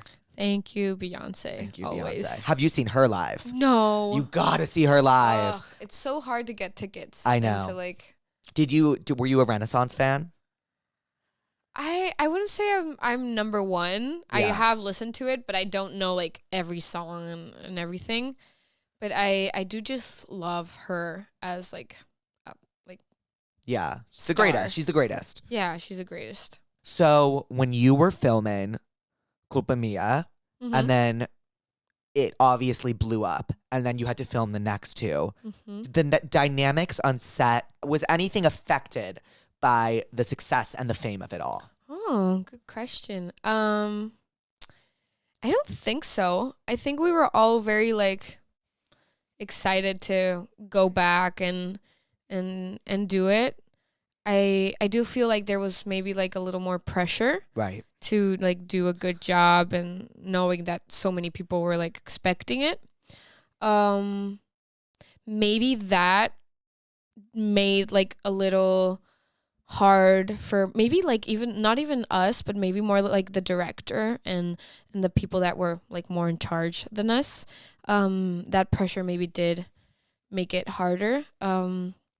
But not really. I don't feel like at least the people that like I don't Eva or any of them, the fame didn't really go up into our heads. Right. I feel like we didn't really experience it as much when we were filming because we didn't film like it was closer together than you might think. And where did you film the movie? In Madrid and in Marbella, which is this place in the south. Girl, I want to go to Marbella so badly. You need to come to Ibiza. I've never been. We need to go to Ibiza. Is it fun? It's the best. And like- is it fun? Like, is the sky blue? Like, No, it's so fun, but it's also very relaxing. Like you can get it's what I like. You can get the best of both worlds. You can like go to a little beach where there's no one, and then go partying, like raving the next day. So. And how is partying in Madrid? Ooh, partying, it's very different than in like the States. Explain, because I'm desperate to go to Madrid. Okay, so sorry, Americans, but you guys are so boring. I know we are, and we all have our phones out all the time. All the time, and you're like with your drink talking, not moving, and the music is like very bad, and everyone's like like it's in the house. Yeah. Which is, I mean, I guess like house parties are sometimes fun. But you guys are like home by like 2, Like 3. latest. Yeah. What time you guys get home? Like we start at 2. Stop! No, bitch, I need to come to Madrid right fucking now. Like, I know. Parties, like I'll be like having dinner at 10, then we'll like start drinking at like, probably people like start drinking at 5, but we'll like start with like heavy drinks at like 11, 12, talk till like 1, and then 1:30 we're getting into the club, and we go home like at 7, 8 when the sun starts coming out. Then the sun starts coming out, and you go to like a little bar where they have What? Another bar? No, not a bar. But like you go to a cafeteria and have like churros for breakfast with chocolate. I'm salivating. Yeah. And this is every weekend. I mean, for most, not for me, but for most people, yeah. What? Like, Yeah. that sounds incredible. If Peyton was here right now, she would be on her phone booking her flight to Madrid. I think she's doing it. I think she's booking it right she's now. doing it either way. But Oh, yes, wow. we are. Yeah, I don't understand like how people do it every single night, but I've been doing it like when I was younger because I don't drink much. Okay. But I've done it without like drinking till like 7 a.m. like with nada. And you're just dancing. Yeah, and you just have the best time, and there's reggaeton, and there's this party that they put like Hannah Montana songs, and you like it's like 4 a.m. and it's you get the best, and you're just, like everyone's drunk screaming. Oh, It's so cool. It's very fun. I have to go to Madrid. Yes, there's a Taylor Swift like only like Taylor Swift songs party What? some days Like, and it goes till like 4? and 5. Yeah. And would you say that people have like their phones out a lot less on these nights out? Never. Like I never see a phone. I have my phone because I like taking videos and taking pictures of my friends and stuff. But most of my friends never take out their phone. Like, Oh, I feel like here it's just like you'll go to a house party and everyone, including me, is on their phone and just scrolling and scrolling. And yeah, it's crazy. I was in a house party once here. how was And that? It was weird because I was very jet lagged, and I remember I was with a bunch of friends and they all went to like the house to like change, and I didn't change when I was like in a hoodie. And I went to like the party in a hoodie, and everyone was like "Oh my god, I love your hoodie." And I was like, "I'm wearing like a green hoodie. Like I'm not Right. It's not a cool hoodie, but I feel like it was just weird that I was in a hoodie." Right. I don't think it's weird, but No, yeah. I don't know. It's very different. Then I went to another one, also a house party, and I tried to grab the phone and change it to Bad Bunny. It didn't really work. I think love Bad Bunny. I think I put one song and then they changed it back to, I don't know, Drake. that's interesting because Bad Bunny is huge here. Yes, but I feel like you guys don't really listen to like that at parties. Like unless it's like a club party. I haven't been to many clubs here, so I can't really Okay. do contrast. Let me tell you that the clubs here are not great. But I'll tell you where the clubs are great. New York. Yes, Okay. I'm dying to go there. Have you? I've been to New York. You've been to New York. Have you ever partied in New York? No. Girl, that's where I go. My sister lived in New York for like 5 years. Really? What'd she say about it? She loves it. She loves New York. I think you would really love New York. I know. Should I move to New York instead of LA? Yes. Oh my God, yes. Really? If that's even an option, of course. Why is everyone here then? I love LA. I love LA, but for what you are describing that you don't like, it's not. I know. I feel like New York is like bigger and crazier Madrid. And then Barcelona is like a smaller and funner LA. Okay. You think Barcelona's like LA? Yeah, because I feel like maybe someone is like, what is she even saying? But for me, No, LA, it's your experience. Yeah, LA is like very controlled. Like all the streets are very the same. You can move in a car. The partying isn't that crazy. I mean, Right. Barcelona has great parties, of course. There's a beach. And I feel like that's kind of Barcelona for me. Like you still have that European feel that you can walk anywhere, and there's like very cute streets and very cute places.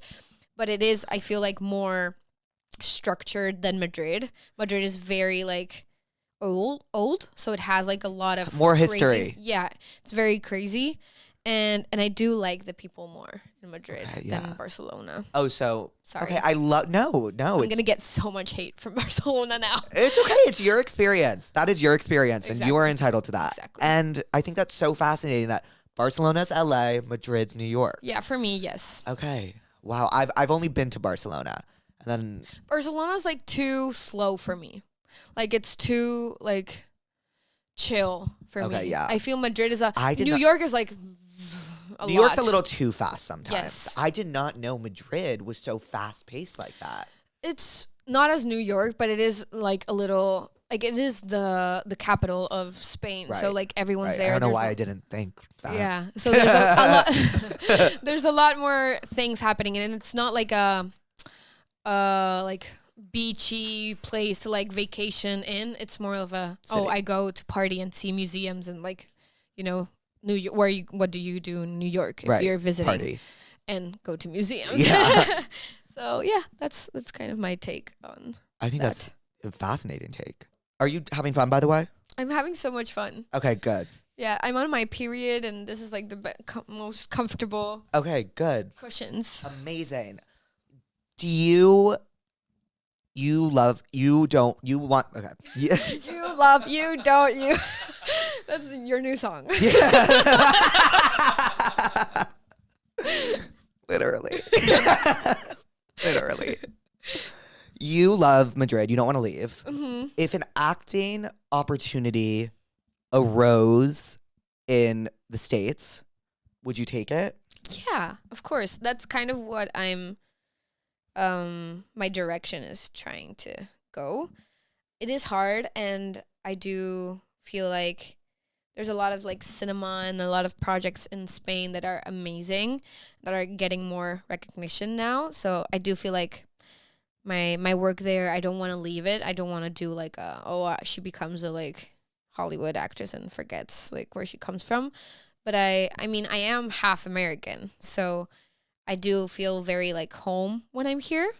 What side of the family is American? My dad. Your dad, where was he raised? He traveled a lot, but his like town, like hometown would be like Washington, D.C., Oh, cool. Maryland. Yeah.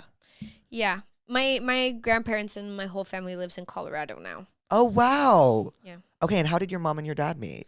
Sorry. Craziest. I don't know, I'm just no, curious now. It's the craziest love story in the world. Please tell me. So my dad loves sailing, and when he was 21, he came to California and decided that he wanted to like travel the world and do like the whole thing in a sailboat.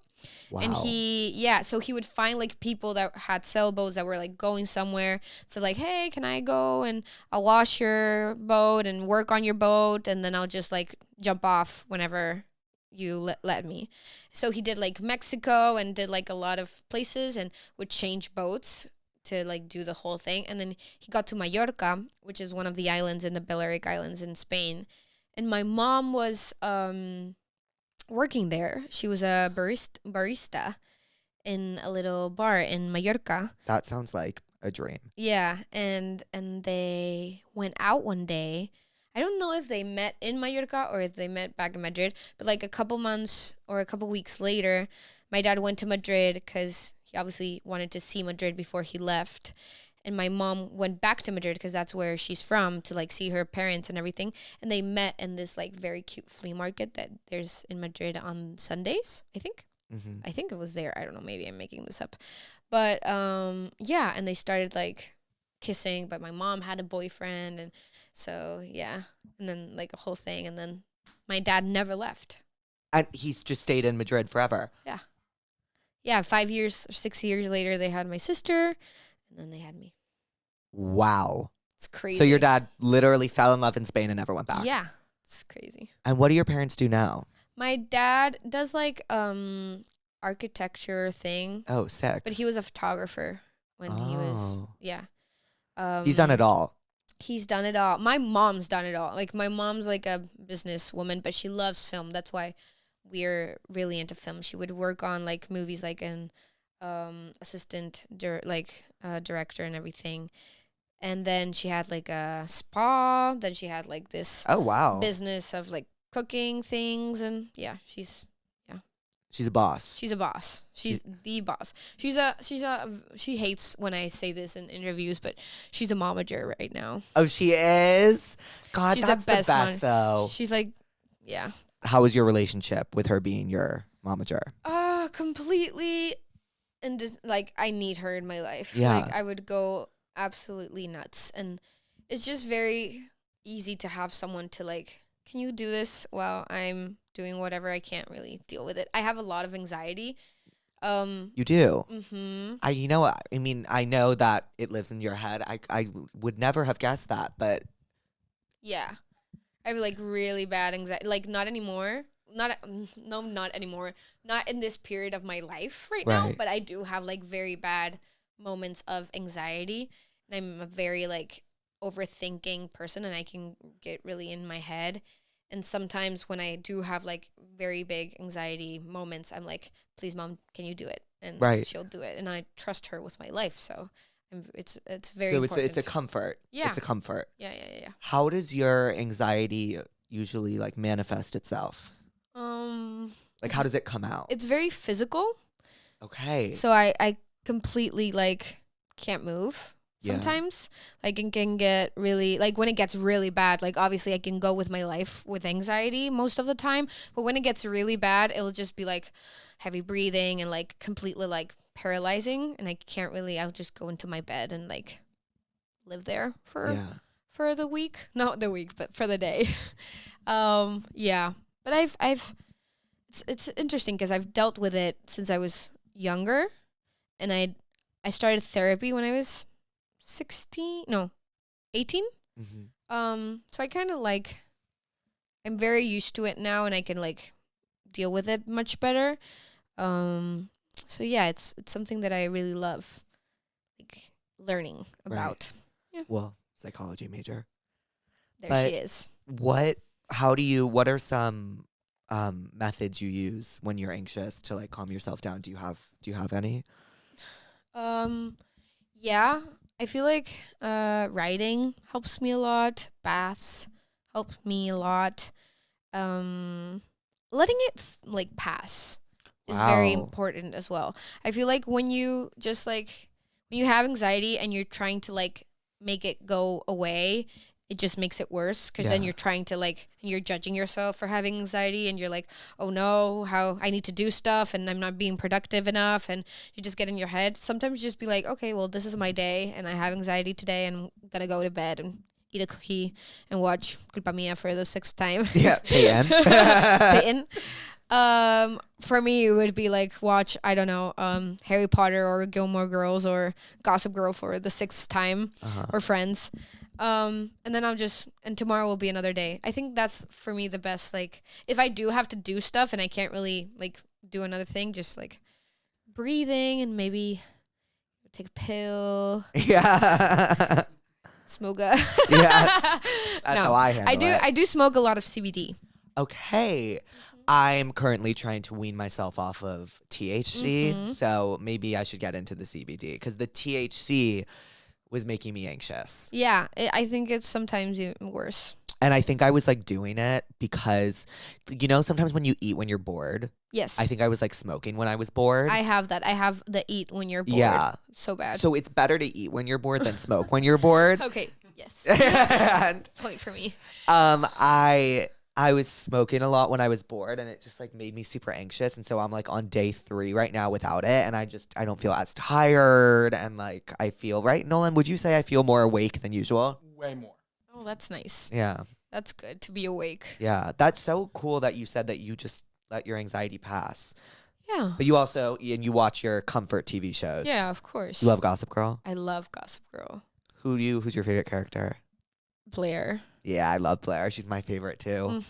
But I met what's her name? Serena's mom. Kelly Rutherford. Yes. Where? I met her at New York Fashion Week, like this year. What and show? Tommy Hilfiger. Wait, I was at that show. Really? The one on the boat? No. Oh. No. Right, because I was like, how the fuck did I not see you? Because I was No. wandering. I had no one to talk to for a minute. I was wandering that boat in circles. I was like, if I knew you were there. No, it wasn't on a boat. It was like a random. It was like the Central Station at New York. Grand Central Station? So it was like literally I was being Serena van der Woodsen I was in that there. moment. We didn't know each other yet. Oh, that's true. We didn't know each other yet. No, and you know it was what? right before we met. I was there. I was supposed to be in the video. I was there. Yeah. I was there. That was a sick show. Yeah, so she was there and I had to take a picture with her, obviously. And we did, and then we started chatting and she was like, my daughter lives in Madrid. Oh. Yeah, she goes to school there. And I was like, what the heck? Well, if she needs something, I'll be there always. So, you have somewhere to like call if she needs anything. She's like a couple years younger than me. Right. And she was like, oh, you're so nice. She started following me on Instagram and then we chat sometimes. So she was lovely. Yeah, She we're seems so besties. lovely. She's so nice. Yeah, she's she so seems cool. so lovely. So chill. Are you ready to get into the Tell Me What's Wrongs? Yes. Okay, let's do it. My boyfriend has a girl best friend who he gives a lot more attention to. He says it's healthy for us as she's his platonic soulmate. He also has guy friends he connects with, but am I jealous for zoning in on her? Oh, I'm the girl best friend. You are. Yes. Okay, so tell me. Okay, so I have a very big like guy group of friends. Okay. All very like straight. And very platonic. They're like my brothers. I would never but I do have a like very like close relationship. Like my best friend comes to sleep like 3 times a week, and he's like my husband. So I do understand, and I've always understood like that point of view and that like place where their girlfriends could be in. I've never had a bad experience with their girlfriends, thank God, because it would be horrible and very awkward. But okay, so I would say it's completely normal to feel that way. that way, but at the same time, talk about it with her, not him. I was gonna say the same thing. I think connecting with the girl, Yeah, it's gonna help you. it's much gonna help better. you way more. Yeah. I will say him calling her his Platonic platonic soulmate is Okay, a you little could've- like Yeah, is you a little rubbing it in her face. Yeah, a you bit. can shut up about that. Yeah. It can be true Yes. and be okay, but you don't have to tell her. That's weird. Yeah. But yeah, I feel like if you tell her, if she's a nice girl's girl, she'll understand and she'll want to like give you your space and your position.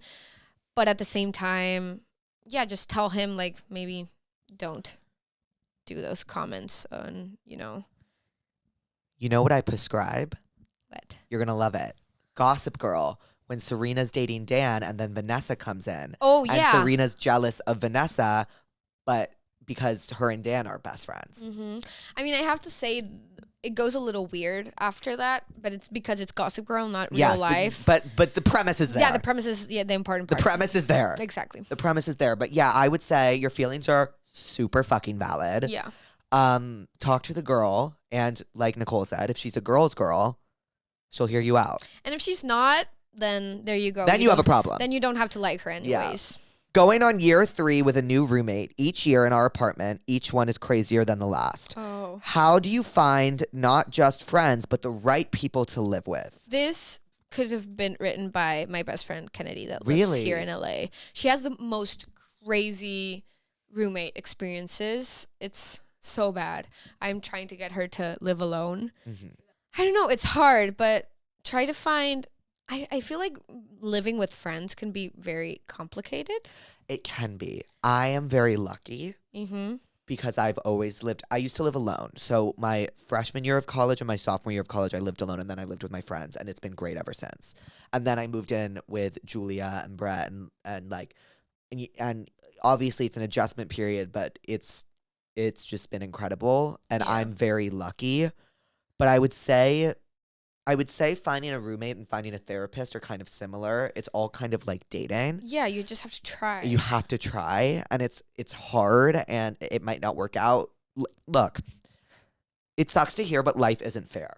Yeah. Life's not fair. So sometimes you're not gonna find the best roommate on the first time or the second time or the third time. 100. And then maybe maybe the conversation is you try again or you live alone. Personally, I struggle to live alone. Mm-hmm. I just can't. It makes me too depressed. It makes me too anxious. That's just my experience. If this is your year 3 with a new roommate and it's and it's still Third try. bad, try living alone. Yeah. Try living alone. That's Yeah. what I would say. Yeah, and try living with people that you have like a connection to. Right. Because I feel like maybe that can like kind of help. Like, oh, if you're friends with this person, that means maybe you're like a good person as well. Mhm. Maybe that can help. A mutual friend situation. Yeah, mutual friend situation is helpful. I don't know. It's so hard though. Have you ever had a roommate? I've never. I lived with my sister for a while. That doesn't really count because she's my sister. I've lived with her my whole life. So no, I live alone now. I was living with your sister. Oh, like you lived with her growing up. No, and then then I lived with her for like a year, just us. That was great. Yeah, I wouldn't do it again. I love you. But I wouldn't do it again just because I did feel like we would go back to like sister dynamics when Right. we are living like in our parents' house. Like she'll be like the older sister and I'll be like the younger sister, and to like get out of the house and be independent and all that, I do feel like I can't live with a family member. So I don't know. You are so self-aware. It's crazy. Thank you. Like you. Question mark? No. Exclamation point. Like you really know yourself. I mean, you're a psychology major, so I guess it makes sense. But you really know what you need mentally, and you really know yourself. It's really awesome to see. Thank you. It's. I feel like it's a good thing and a bad thing. It comes with like a double Double sword. Yeah. Yeah. So sometimes it can work like favor, but sometimes it's horrible because I'm like, I can't. I would love to be a little more impulsive and a little less self-aware, so I could like fuck up a little more. Yeah. I'm too responsible sometimes. Sometimes I feel that way too. Yeah. I'm too scared to fuck up. I'm too anxious. Yeah. I'm too like I'm too scared of what will happen. Yeah, me too. So sometimes it's good. Sometimes. 2 of my best friends begged me to have a threesome with them, and it's destroying our relationship. I cannot look at them the same. Because you had the threesome? Or Because they asked her to have the threesome.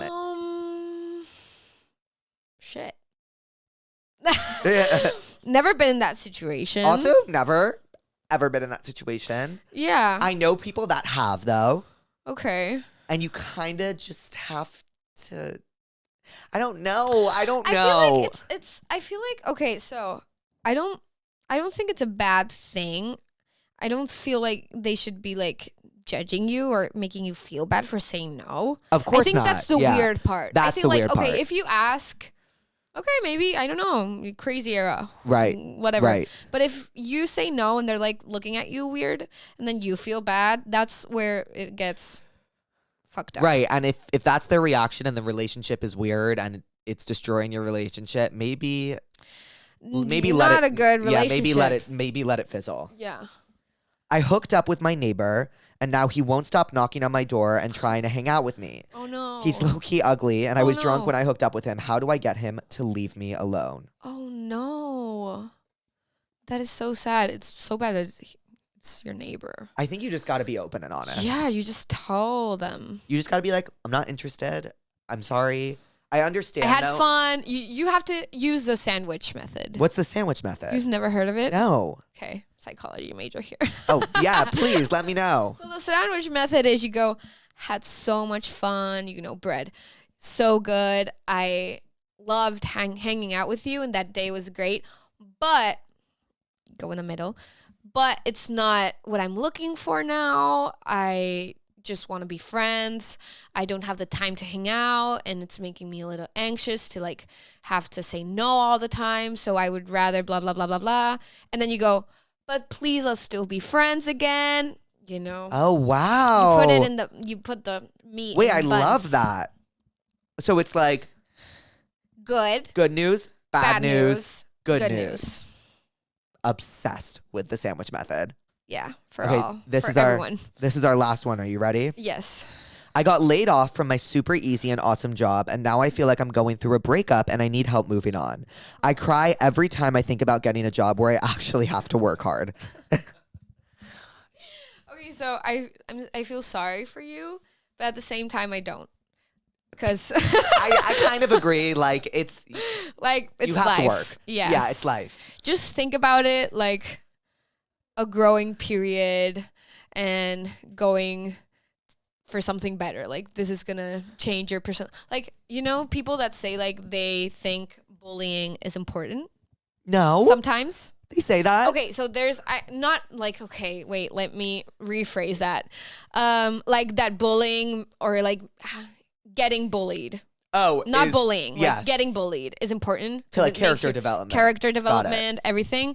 I feel like this could be something like that. Like you need to go through a shitty job and get like, Fired. fired and Yeah. like a slap in the face to have character development and grow. So just make it like, yeah, Yeah, it's important. it's important. And like maybe watch Confessions of a Shopaholic because Ooh. have you ever seen that movie? No. So good. She kind of gets a reality check wake up call and has to figure life out. Or I prescribe Girls when Ooh, Girls is so good. watch Girls. It's my Yes. favorite show of all time. Really? It's my favorite so show Good. of all fucking time. Wait, have you seen the whole thing? No. I will sit down with you Okay. and watch it. Love It is- that. oh my god, it's the best show ever. Watch Girls because they kind of also have to get reality checks. Yeah. And Just think about it. Like it's gonna happen at some point. So the faster you get through it, the better. Because it's better to have it. I don't know how old this person is. That is like, Right. but if you're like young and you're going through this, then great. Because imagine being 40 and having to like go through it in that moment. That's horrible. Right. So I always say when something bad is like professionally or like that is happening while you're younger, like you're learning a lesson younger. It's always nice to learn it younger. Yes, 100%. I think. Nicole, what did we learn today? Too many things. I learned that I love you even more than I already thought I loved you. Oh yay, me too. Like I really adore you. Oh, thank you. We learned that Madrid is better than LA. We did learn that Madrid is better than that LA. we love partying. And that people have more fun in Madrid. What else did we learn? We learned that you're an incredibly hard worker. Thank you. And we learned about the sandwich method. Sandwich method. That is like the biggest takeaway I have. Yes. The sandwich method. It's, thank you, therapy. Yes. And thank you, Therapuss. Therapuss. Pussies, we love you. Nicole, thank you for coming on. I love Thank you for having me. You want to give a little bye, pussies? I love you. Watch My Fault, Your Fault, and All the Faults. It's out.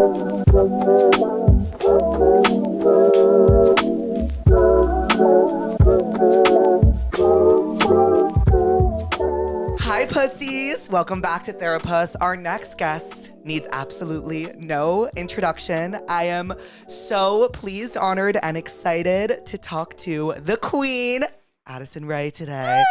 Hey! I was actually watching your last few episodes, and I was like, oh my gosh, I wonder what he's gonna say for my intro, and that was really sweet. Wait, I was thinking about your intro all morning. I was like, no introduction, and I was gonna list off your singles, but then I was like, that contradicts the no introduction. Right. And then I was like, we can get into those. I'm later. so excited for you. Thank you. You've had the most incredible year. Thank you. Are I you know, like? It's been pretty crazy. What's it? Because I remember, I feel like I saw you that night you released Diet Pepsi, and I feel like just from then it's been like, whoa, yeah, that was a crazy night. you were literally at the event. It was you and Lexi, and you were watching the premiere, and you were so anxious. Yeah. And and then I remember listening to it that entire weekend at the Jersey Shore. And I was like, this is where it's meant to be listened to. I feel like I definitely watched those TikToks of you at the Jersey Shore. Yeah, I was like eating ice cream. Wait, because then you posted the ice cream TikTok, Yes, right? yes.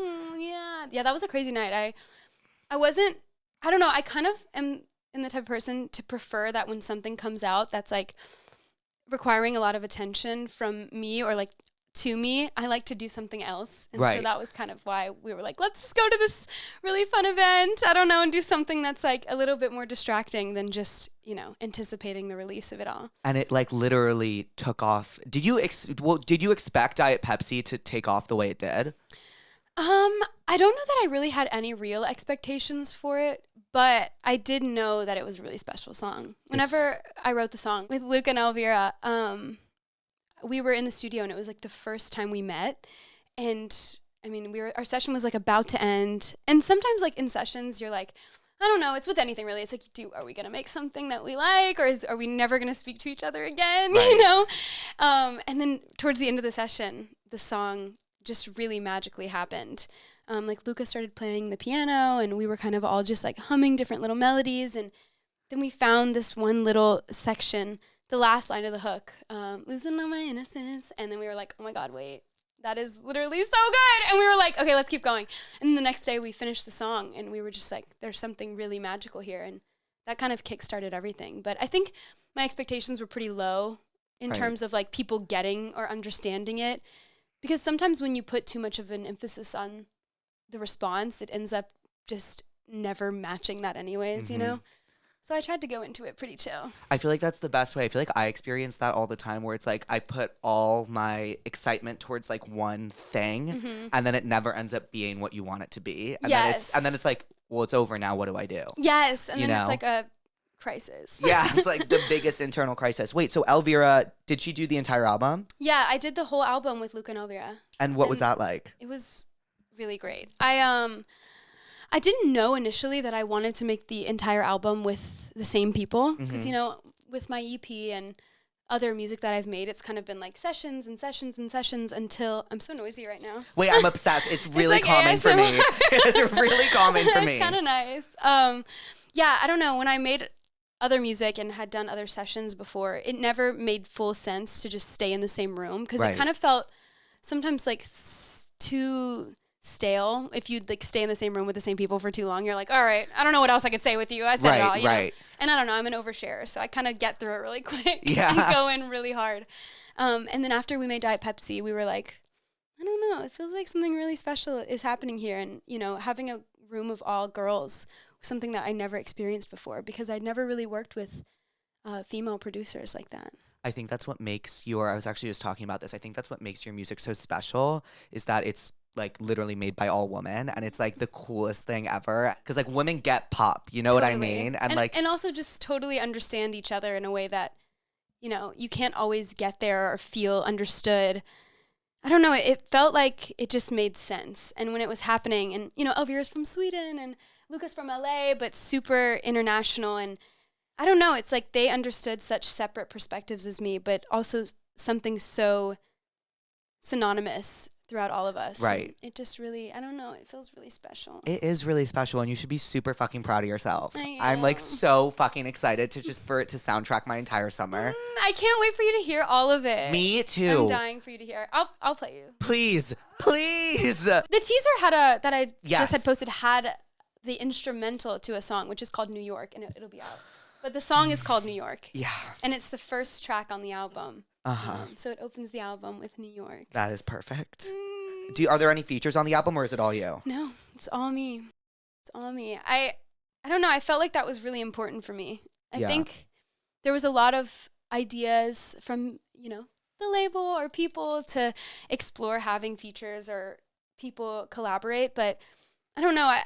Like I said, it felt really intuitive and correct for it to just be me, Luca, Elvira, trapped in a room, right, making an album and finishing it. We only added one other person into rooms, and her name was Tove, and she's also a female. So the whole project is only women, which That's is amazing. really great. Obviously, besides like who mixes and masters. Right. But I actually don't know if I know any women that mix and master, but like, hey, maybe the next project. No, I'm kidding. I love Randy and Serban. Shout out to them.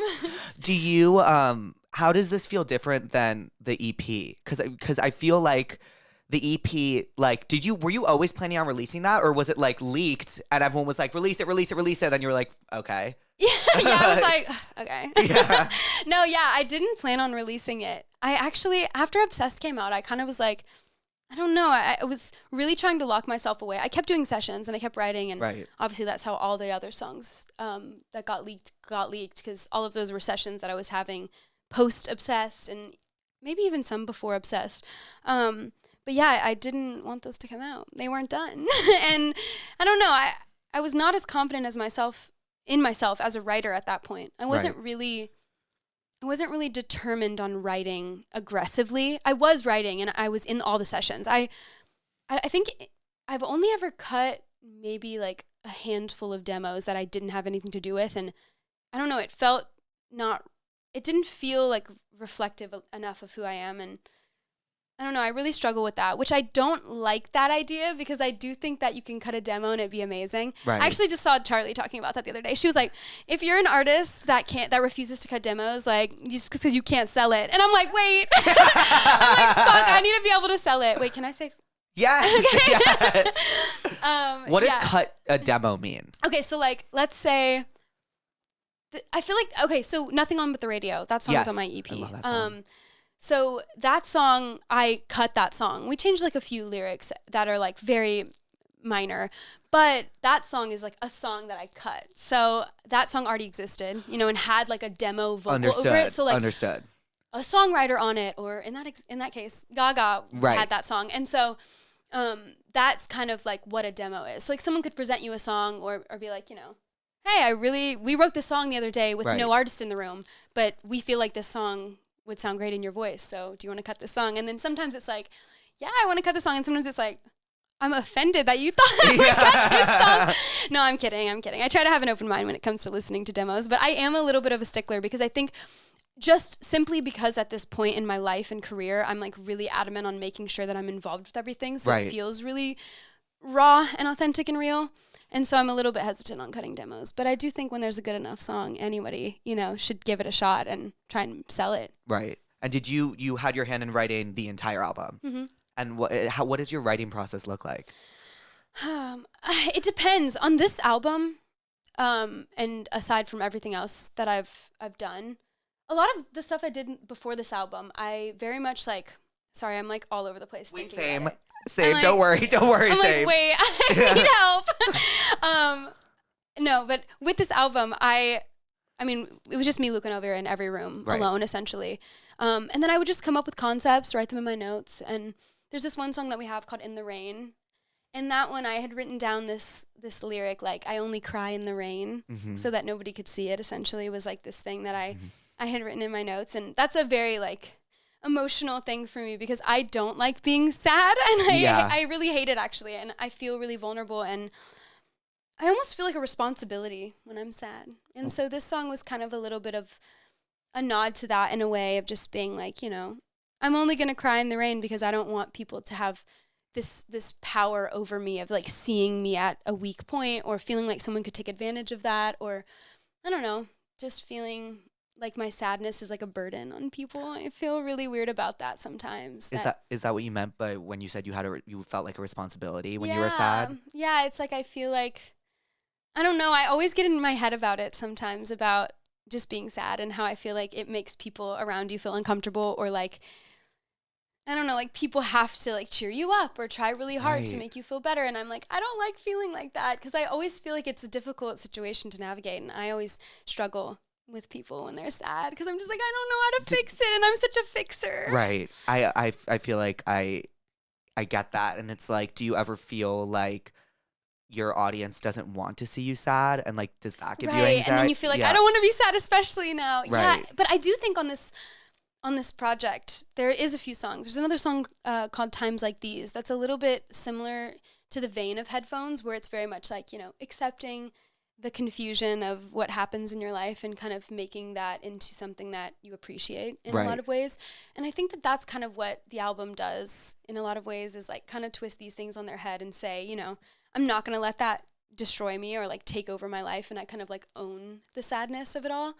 But back to what I was saying about In the Rain, because I am all over the place, but In the Rain was just like something I wrote down in my notes, like, or, you know, I have a little diary that I keep, but I struggle much more to write in a diary, because sometimes I feel like, wait, what if somebody's going to see this? Like, what do I do?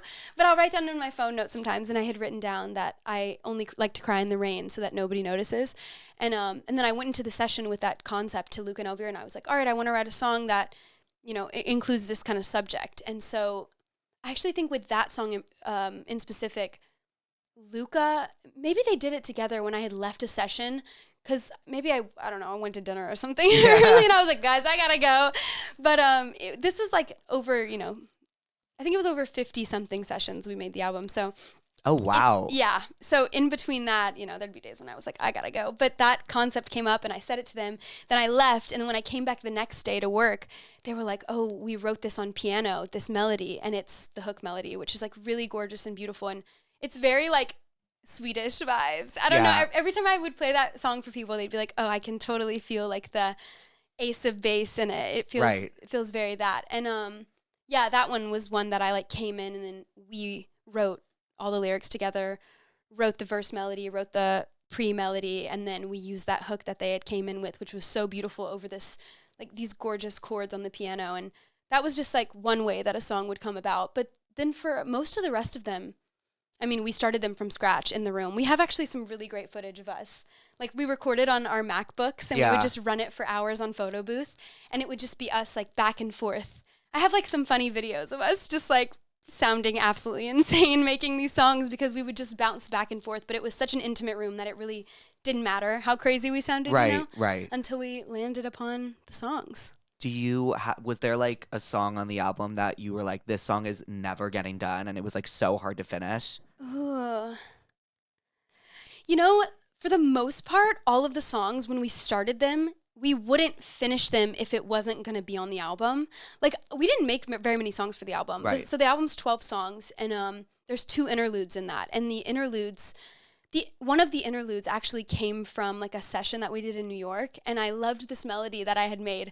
And I was like, oh, and I love this quote. Like, I read this book, or a title of a book, and I think it's Clear Water in a Pool Painted Black. And that inspired me to write, which is one of the interlude titles, Life's No Fun Through Clear Waters. Because when I read that, I was like, what does that even mean? And then I was thinking to myself, it's just like life would not be interesting if everything was beautiful and perfect. And so I'd written that down, and this melody came to me in the session, and I was like, oh, wait, this is it. And we like, you know, messed with it for a little bit that whole day in New York.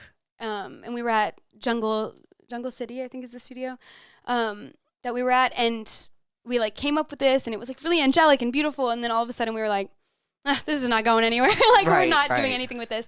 And then I remember, like, I came back the next day or weeks later even, and like Luca and Elvira like pitched it down like really low and like slowed it down and made it really distorted and weird, and then that ended up making the album. So I think like most of these songs either started and finished themselves in like a span of 2 to 3 days, and maybe had tweaks like here and there, but for the most part we would almost like put away a song that didn't come magically. Like if it didn't feel like it was happening effortlessly, we kind of like let it go, which has kind of been something that I've been doing a lot lately, which is sometimes not the right thing to do. No, but I actually think that's super beautiful because I think you can really feel it. Like the whole album kind of has this like ethereal, like fairy-like vibe that was kind of like it came to you and you like regurgitated it and you're like, here you go. Totally. And so I actually think that really works in your favor and like is like really like a present theme in the album. Even though I haven't heard it yet, I feel that from the album. And I also feel that through the cover, which is so incredible. When I saw that cover, Louise, like when I saw that cover, I actually, my jaw hit the floor. Stop! It was like, you know, like it was so like naughties, but so it was just perfect. It's a perfect. It felt like a classic to me. Like that's what it felt like. And how did you? Were there any other options for the cover? So I'll show you actually, because I have a photo of like the wall. Essentially, we did this photo shoot at the Box in New York, which was really fun, and I love the Box. I love the Box. I love the Box. I don't care if anybody hates the Box. I love the Box, and like I just love how dangerous it is and naughty and crazy. Oh, but we shot the cover at the Box, and we did like kind of the whole album shoot there, which was just my dream. I had like a really fun night at the Box, and after that I was like, okay, I just need everything to exist in the context of the Box, you know? Yeah. But I really want to find this before. This is what the wall looked like. Oh, whoa. So there was like, wait, that's when we were like, oh yeah, this is the cover. That's the shot. But there really wasn't like a clear winner. When we shot it, I'm like, anybody that's listening, no, when we shot it, there wasn't necessarily a goal in mind for the cover. Right. So we had done. Oh, whoa. It's like, here, you want to hold it? Yeah. You can like zoom in if you want. But when we shot it, there wasn't like a clear cover. We really didn't know what the cover was going to be. Oh, these are amazing. Thanks. Oh my God. You can make a fucking coffee table book out of these. I know, I want to. I want to do a gallery. You should. But we were in between that and the one that we ended up choosing. But we were like pulling them out and like really figuring out what was going to make the most sense. I mean, we printed everything. Like Ethan, we went to his gallery. Right. It was like me, Lexi, and Justin and Joe at the gallery, just looking at all the printouts and like going one by one. And he printed out pretty much every photo. And we just like pinned them on the wall and we're like, all right, which one like speaks the album to us, you know? And that one is, I've been using pink a lot. That's been like a common theme. Like with high fashion, it was a lot of pink. With the aquamarine cover, it was more of a pink wash, even though it was still blue. And then Diet Pepsi obviously was like black and white and Pepsi colors, but still very pink. Like everything felt very pink. But then when we shot that cover and it had a wash of like multiple colors in it, it just made the most sense and kind of encapsulated the whole album in a way that I think the other photo, you know, was in black and white. It kind of just didn't give me enough, emotion when I looked at it. And I think the photo that we ended up going with feels very heavy in that way. It's like very reactional when you look at it and it feels magical. You know? That's why it feels like ethereal. And like, I also think it was such a good move to go with color because the album is so colorful. It is. Every song has like, you know, like you can like hear the colors in it, especially in headphones on. Like you can hear like the pinks and the purples and like, you know what I mean? And it's just so that special. Makes me so happy. I know I don't have like, I don't know what the diagnosis is for like synesthesia, but I'm like, maybe I have it. I just don't even know what the qualifications are to have that. But I do think I like to associate songs with colors because it brings it to life for me and makes it really vivid. But yeah, I also feel like the theme for me, I don't know if you know what Libby Lou is.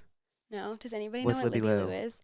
Okay, well, it's essentially this like child store, like type of Disney princess type of scenario. Like, you know when you'd go to Disney like as a kid and you could like get a princess look or like Yeah. they'd give you a makeover. Right. So Libby Lou essentially is like this makeover spot for like kids, and I would go there when I was little. I've posted photos here before and it was really cute. It's like a feather boa. You could like choose to be the rock star, or you could choose to be the pop princess, like whatever. Anyways, the whole goal for the album is for it to feel like R-rated Libby Lou. Oh, So I love that. We were like, me and Lexi have talked about this all the time because Lexi's from Texas and I'm from Louisiana. So we have like a very similar upbringing. And I lived in Texas for a little bit, and that's where I first went to Libby Lou. You I did? lived in Houston. When did you live in Houston? In middle school. No way. And then so were you raised in Louisiana, then Houston, then back to Louisiana? Mhm. Got it. So Southern girl. Yeah. Southern girl at my core.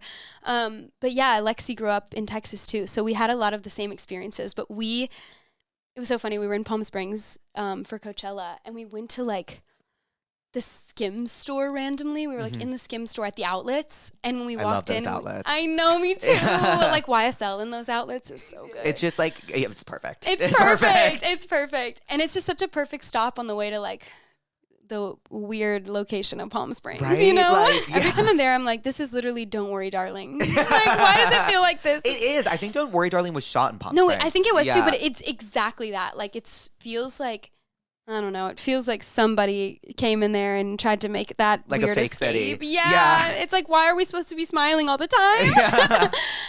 But yeah, we went in there and we smelt Libby Lou. And it was, anyways, that's where I meant to circle that back to, because we smelt the smell of Libby Lou and we looked at each other and we were like, Libby that Lou. was Libby Lou. And we were like, that's a sign. Like, the album is Libby Lou. Anyways, that's amazing. You have to know more about Libby Lou. Does it still exist? No. No. When did it shut down? Wait, I'm going to show you the logo. Wait, I want to see. It reminds me of like Like, what color are you seeing? like yellow, like a butter yellow. Okay. So it's not a butter yellow. It's not that. No, it's actually like this. It's like this cup okay. holder. So it's like like very hot pink and like purple. So it's like what's that? Who am I thinking of? You know, the cartoon, and it's like it'll come to me in like 4 hours. What is it? Yeah, like right when I leave. Yeah, right when you leave, it'll come to me. Are you planning on touring the album? Or I don't know.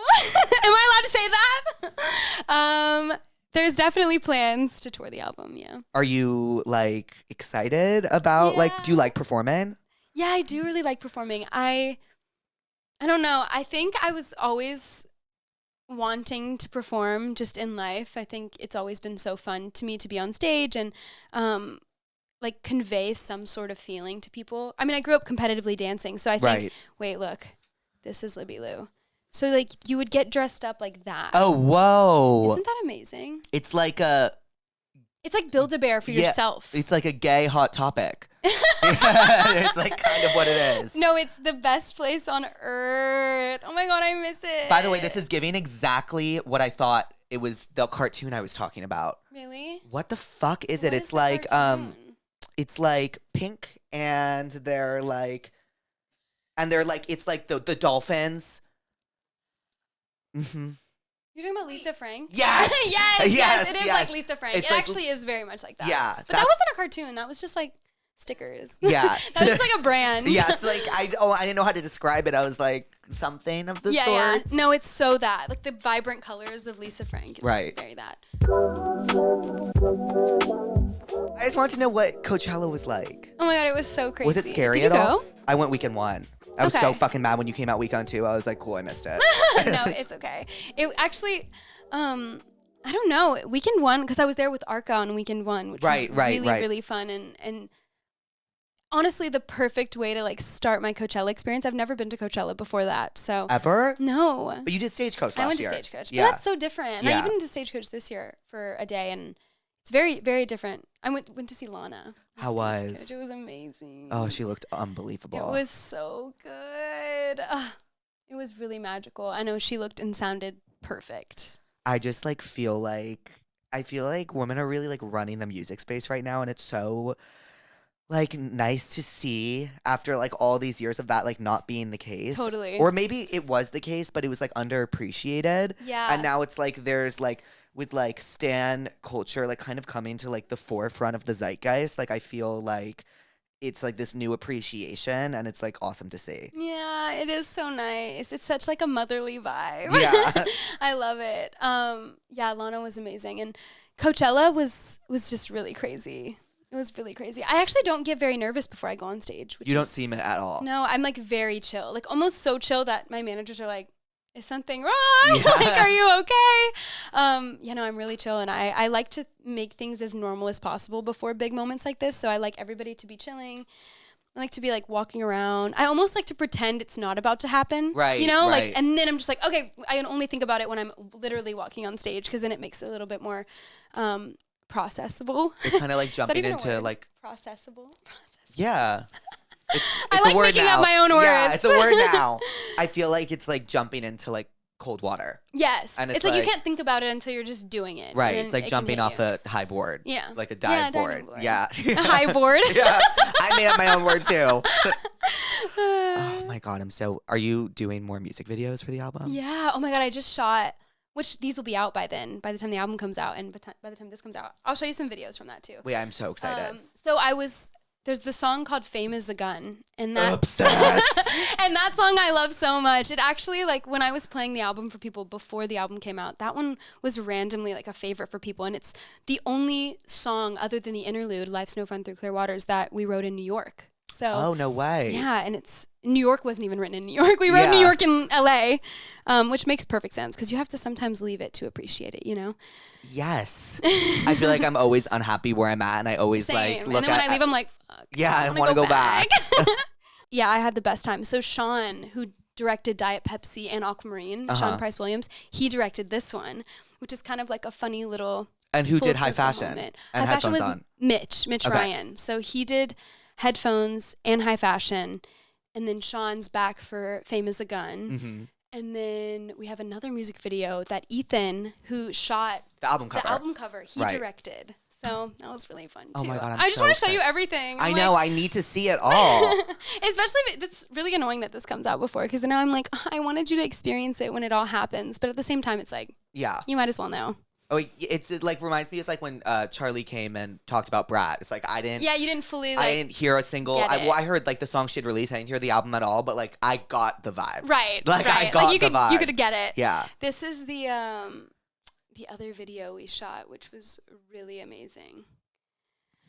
Like, it's essentially Oh my me and God. a bunch of my girlfriends. Wait, like, what's this? What's this dancing. for? Which one's this This for? is Times Like These. It's like Mm-hmm. pretty much this narrative, the video of like, you know, separating work and fun. Work and Is that and Lexi? personal life. No, this is my best gal, Jal. She's gonna be with me for a very long time, so you can remember Jal. She was in Aquamarine actually. Whoa, this is sick choreo. Yeah, it's amazing choreo. It's my bestie and incredible artistic collaborator and friend Danielle Polanco. Me and Lexi like did a class with her before we worked on any of the album stuff together, and we were just like, oh, Danielle has to be a part of this. Yeah. She's like the best dancer ever. Like, if you ever have time and you're bored, you have to go look at all of Danielle's videos because she is so sexy and effortless and perfect, and she's like a true kitten. Right. Did you like doing competitive dance when you grew up? Yeah, I loved it. I really loved it. I miss it.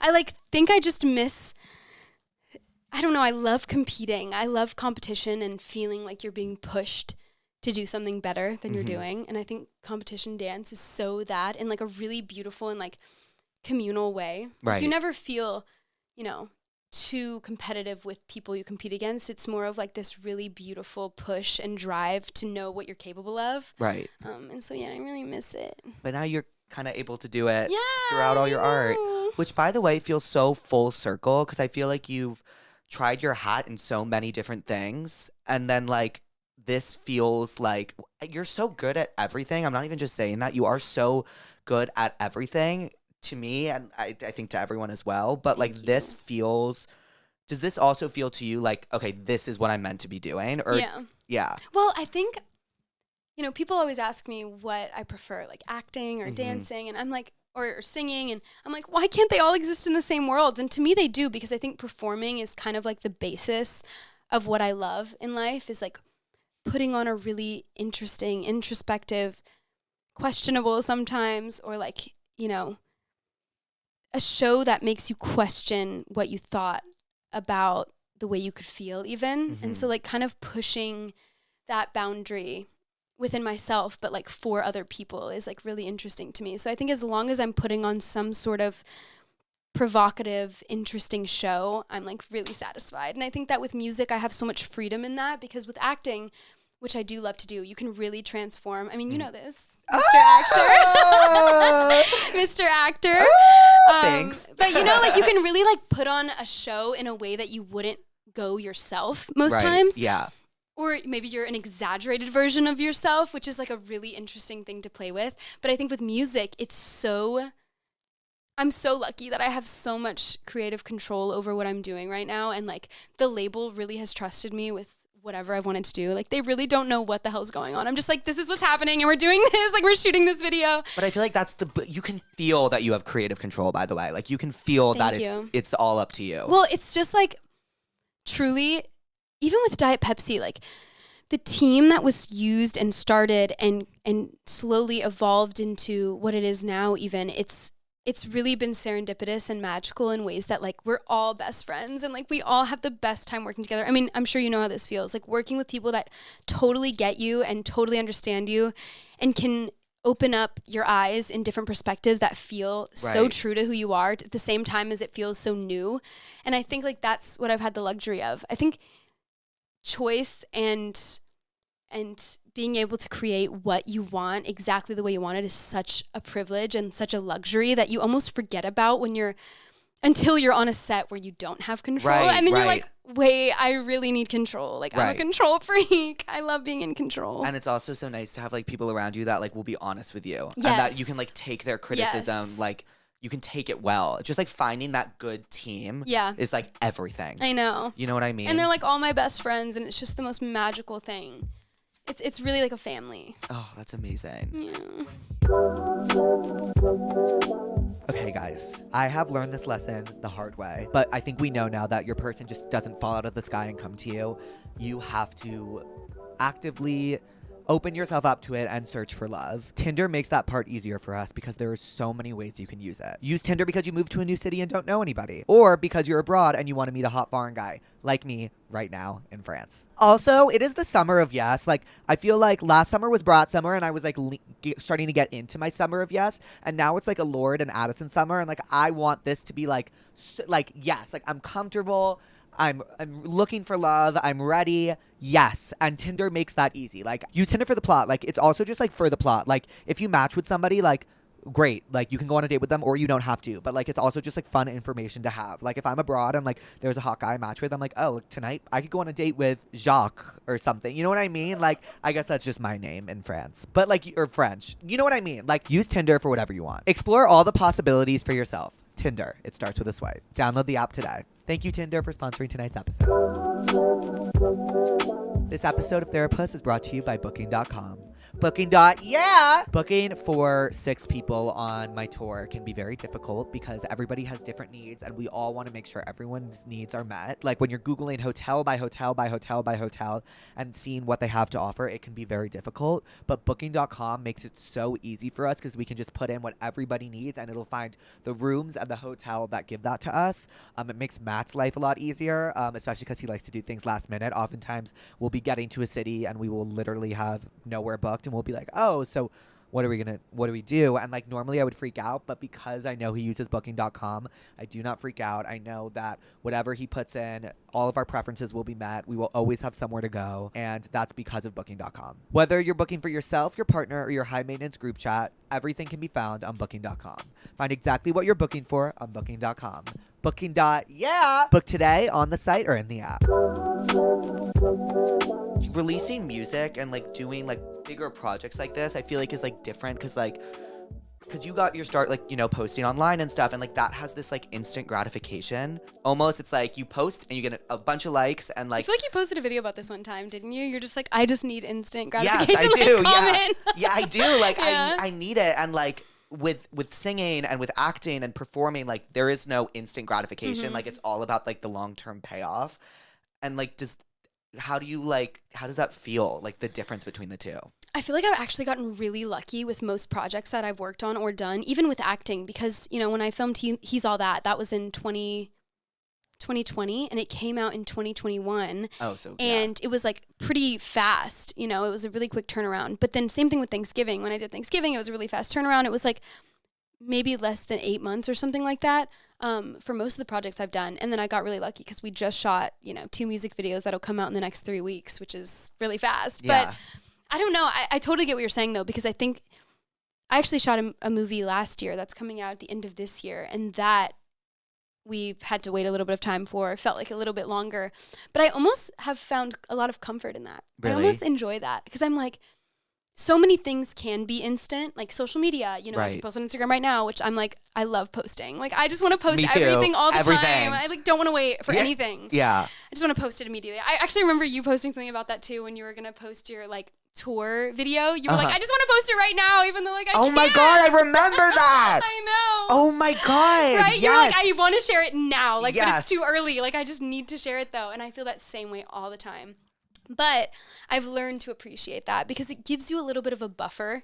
And I think even recently I watched Charlie's TikTok where she was talking about how like overexposure is such an interesting conversation. I loved that. I loved that too because it is such an interesting thing and it happens very frequently with a lot of artists. They feel like they're too exposed or they need to pull back or, you know, they're too scared to get overdone or like feel like you're too in front of everybody's face and that people will get tired of you. But I feel like with projects that are delayed or a little bit later make you wait, it's almost like, okay, not everything has to be now. And I can feel comfort in the fact that something's coming and not so pressured to make something happen now, you know? And I think I've felt that way a lot, even with this past year of making music and this and that, or feeling like time is going by so fast, honestly. I've really tried to slow down a lot recently because things are happening so quickly. And it is a little sad because it's like, why are we treating it like it's fleeting? I don't like that. I know. I feel like that's like the key to success almost in like some like fucked up way. It's like you have to treat it like it's fleeting. You know think? Kind of, because like. See, I'm so different. I actually feel like it's the other way around, which is tell me maybe more. like. Maybe I think I have the wrong. I think you're wrong. No, but this is just my approach. And I think it's what works for me in a comforting way is I think when I would treat things like they're fleeting, I would feel like it gives them permission to fleet.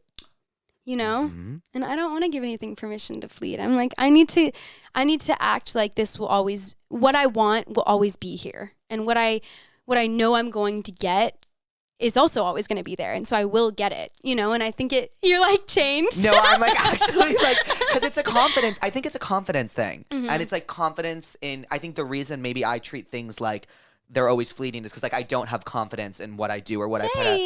Well, you should have more confidence in what you do. I don't mean that in like a sad way. I just mean like, I think it comes with time. And like, I think social media has created that kind of perception in a way because you feel like in order to be relevant or important, you have to be extremely active and like almost run yourself to the ground in order to stay in front of people's faces because it does feel like that. It does feel like when you're out of sight, you're out of mind in a lot of ways, you know, in social media and just the way that the entertainment industry works these days. You're like, well, you forget about me if I don't post today. Right, yeah. But I think I've gotten to a point where I feel like when you treat it like that, it does happen like that. And I think when you have quality work that you spent a lot of time on and that you really love and you know people will value it, it doesn't matter as fast as it needs to come out. It doesn't matter if you feel like you need to wait 2 more weeks for it to come out because you think someone's going to forget about you or maybe you're not going to be in front of their face for them to remember you. It's like the work is the value, you know? Yeah. What you put into the work and how amazing the work is and how much time you've spent on it. People will love good things because they're good, you know? So it doesn't matter if you went away and stopped posting for 6 months. If you come back with something that's incredible and has great integrity and value and a lot of passion into it, like people are going to pay attention no matter what. You know? It doesn't take you having to be like, hey, I'm right here. Like, don't forget.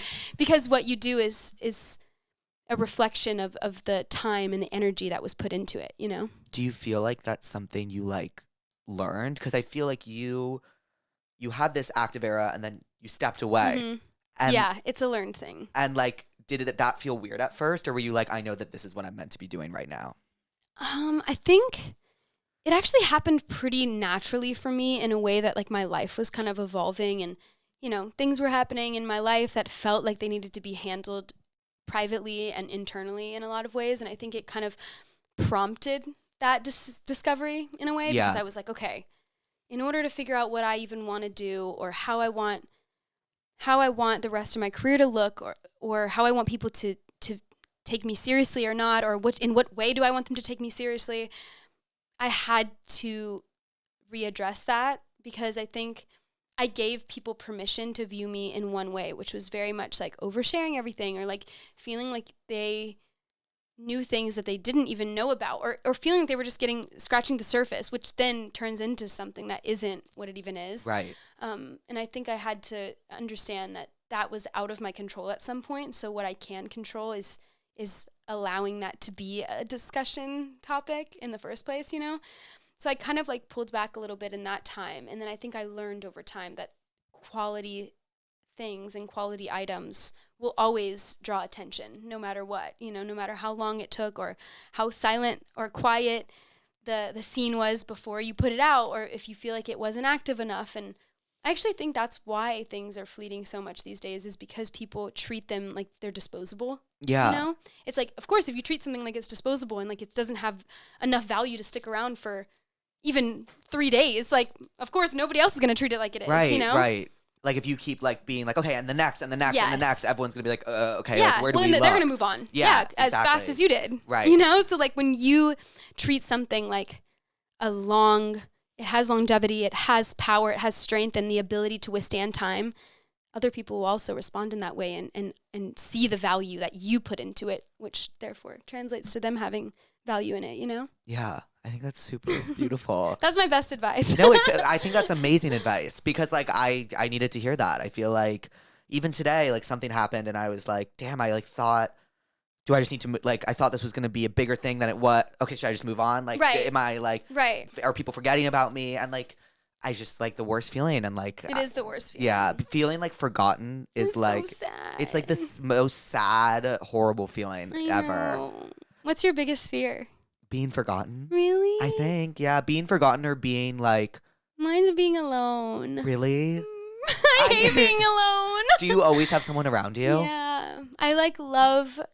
I don't know. I was talking to my therapist about this, but like something about having people there to feel like you're not just in your mind and confused. Like, I feel like that is something that I really look for in company. I'm just like, I need people that are around, so I feel like I'm not just like alone in my mind even, and feeling like you don't really know what's happening, or I don't know. It's like an interesting thing that I've learned to discover about myself, because I've felt that way for a really long time, that I didn't like being alone. But I think being forgotten is kind of hand in hand with that in a way. I think so too. I think like being forgotten, I'm like thinking about like when people are thinking about me, I don't feel alone. Mm-hmm. You know what I mean? I think it's like totally. You know what I mean? Totally. And it's like, but that's why social media is such like a companion in a way. Right? It's like a friend. Yeah, it's like a literal friend. Did you are you like still super active on like checking socials and stuff, or do you find? Yeah, I'm an addict. Yeah, I'm an addict too. It's actually really disgusting. I like check it like religiously, like every 5 seconds. I can't control it, and like I'm so grateful, because I wouldn't be here without it. But like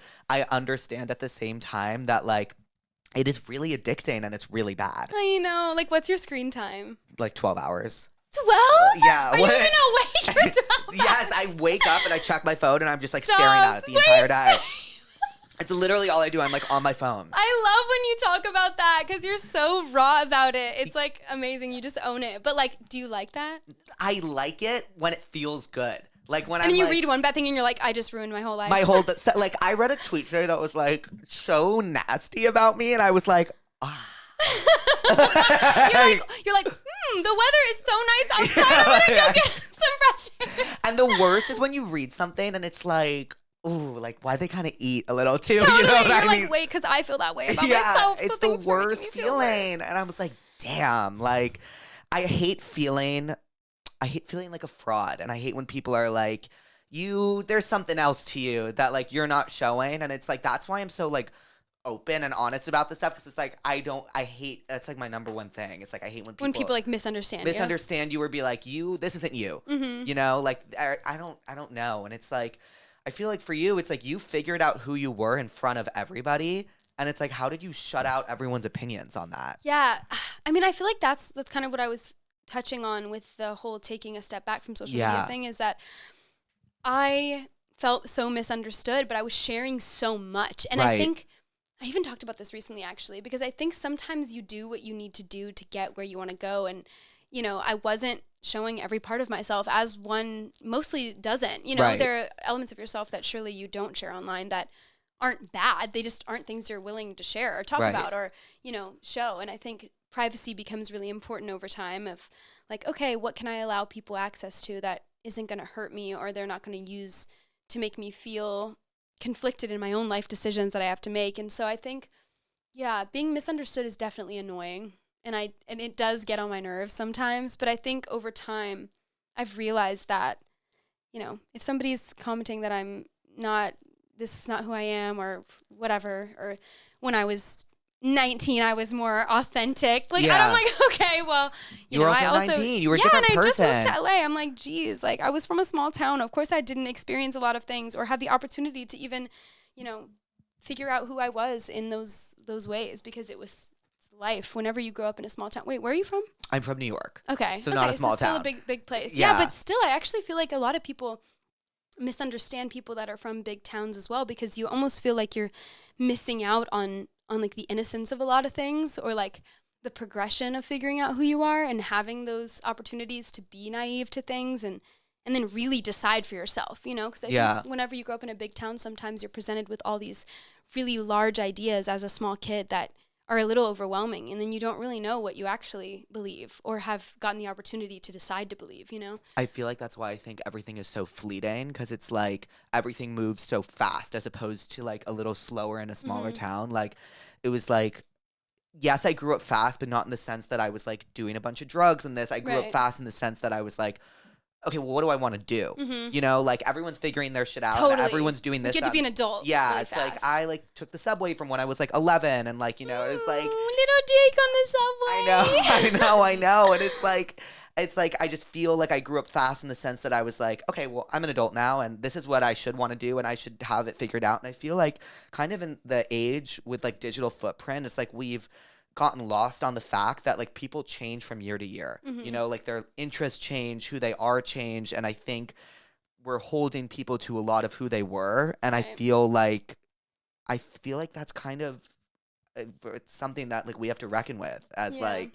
Well, I think like we want to be so open online, and that has come over time for people to feel like, you know, we should let everybody live their lives and do what they want. But then it's like this contradicting idea that like when you've made decisions in your life when you were younger that you now have to never change from those. Or you now have to always, you know, expect that to be a part of who you are. But it's really weird because I think what people don't understand about, you know, growing up in a small town or, you know, Louisiana's a pretty small place. And like, I actually think it's much more I think it's actually really misunderstood because I think it's much more open and beautiful than a lot of people like to think. But I totally understand where this idea comes from of like the South being really far behind or not accepting people. And I don't know, I just feel like in my childhood, I actually didn't grow up with much of that, even though I did go to like, you know, Christian schools. But a lot of these things stem from religion and what you're taught when you're growing up and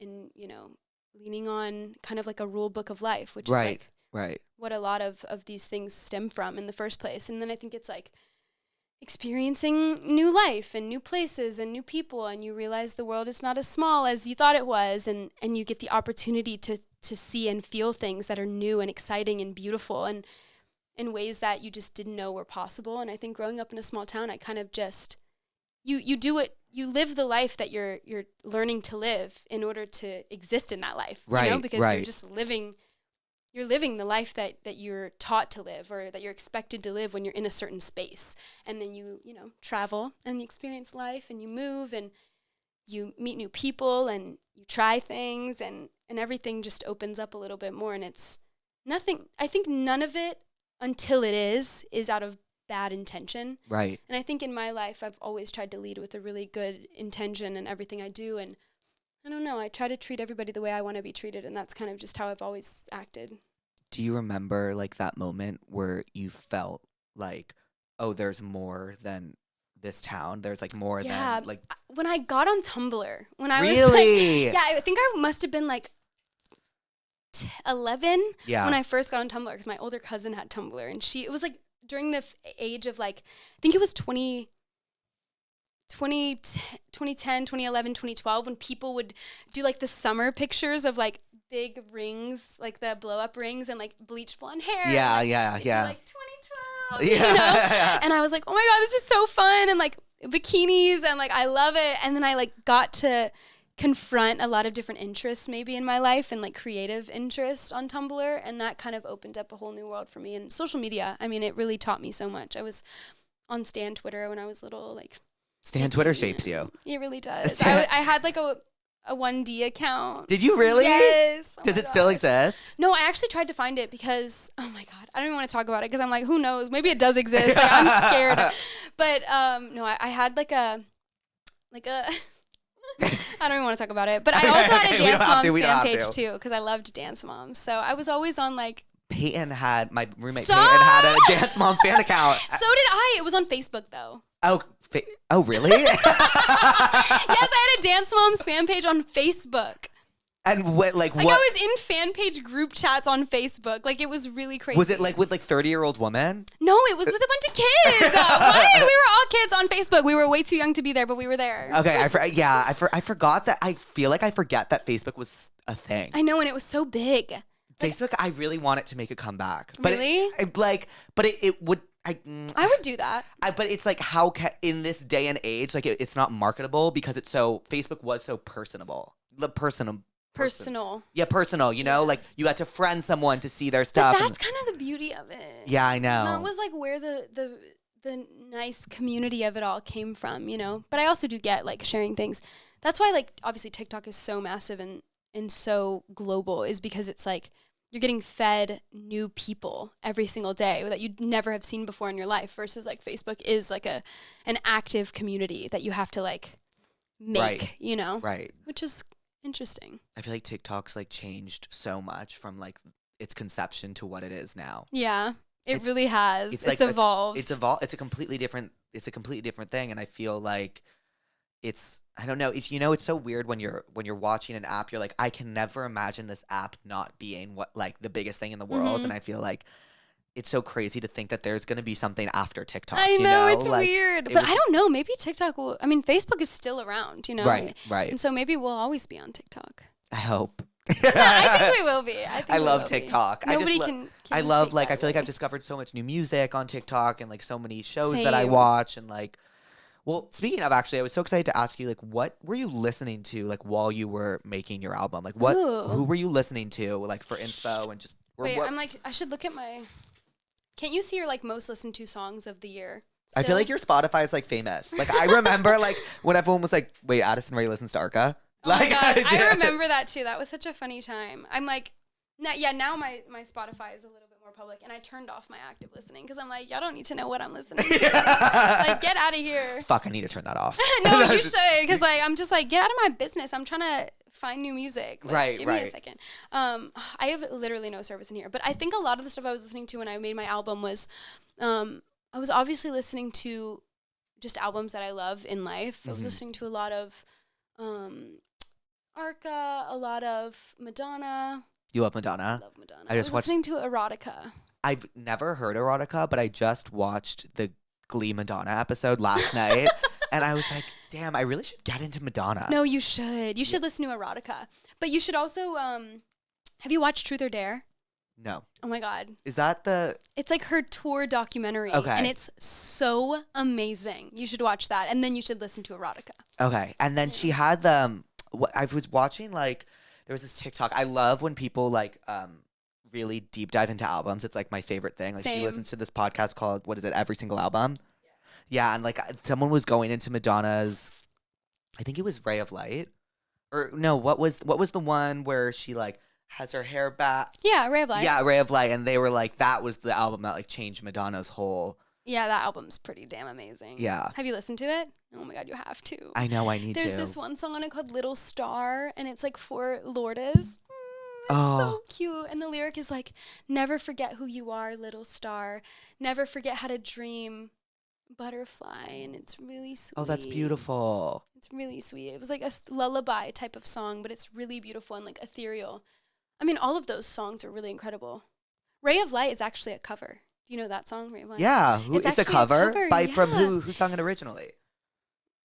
Who is it? It's like kind of unknown. Like not a lot of people know this, but it's a cover. It's like or like an interpolation of that song. It's really wild. But when you listen to the original, you're like, wow, you guys really saw through this, because then it turned into something just so massive and iconic, you know? Did you interpolate or sample anything on your album, or is it all original? It's all original. Wow. Yeah. I'm really excited to hear the song where you talk about crying in the rain, because you spoke about Elvira, like producing it on the piano, and I feel like pianos can sometimes sound like raindrops. You know what I mean? And I'm really excited to It's hear a very that. emotional sound. I wish I had a video of whenever they first played that for me, because it's so beautiful. And like also Luca and Elvira both have like really gorgeous singing voices, and so it's always like a pleasure to have them doing background vocals on my songs too, and just hear the textures of our voices. And I'm thinking, I think it's in like on High Fashion, Tove is actually in some background vocals. There's this weird like second verse thing that happens that's really cool, I'll tell you, because it's her voice and it's really wild, and she deserves the shout out for that. Wasn't there some, what was the inspo? I read something the other day about the inspo behind High Fashion, and it's like you read something. On and Pinterest? Yeah. Wait, I really wish I had the Wi-Fi, but Wait, here, give me your phone. it's just totally not connecting. Actually, can you try to look it up? We need an iPad. Yeah, we You need should an have iPad. an iPad. I love iPads. I do too. Do you remember when we were supposed to do that that video with the nuns? Do you remember that? Yeah, I really wanted to make that What work. happened again? They like weren't in commission. They're just, I think they were like a little tricky to sort out. But yeah, that would have been so fun. We still will do that someday. We will. You know, I haven't smoked in like 6 months. Really? Yeah. Just, was there like a bad experience? I was like making my like, I was doing this like comedy album, and I was like, every time I would smoke, I'd be like, I don't want to put it out. I don't want to put it out. I don't want to put it out. And then I'd be like, wait, I made it. Like, and I it's love coming it. out. I'm putting it out. And I love it. And like, it's coming out. So like, why feel this way by choice? Totally. You know what I mean? Yeah, I totally get that feeling. Wait.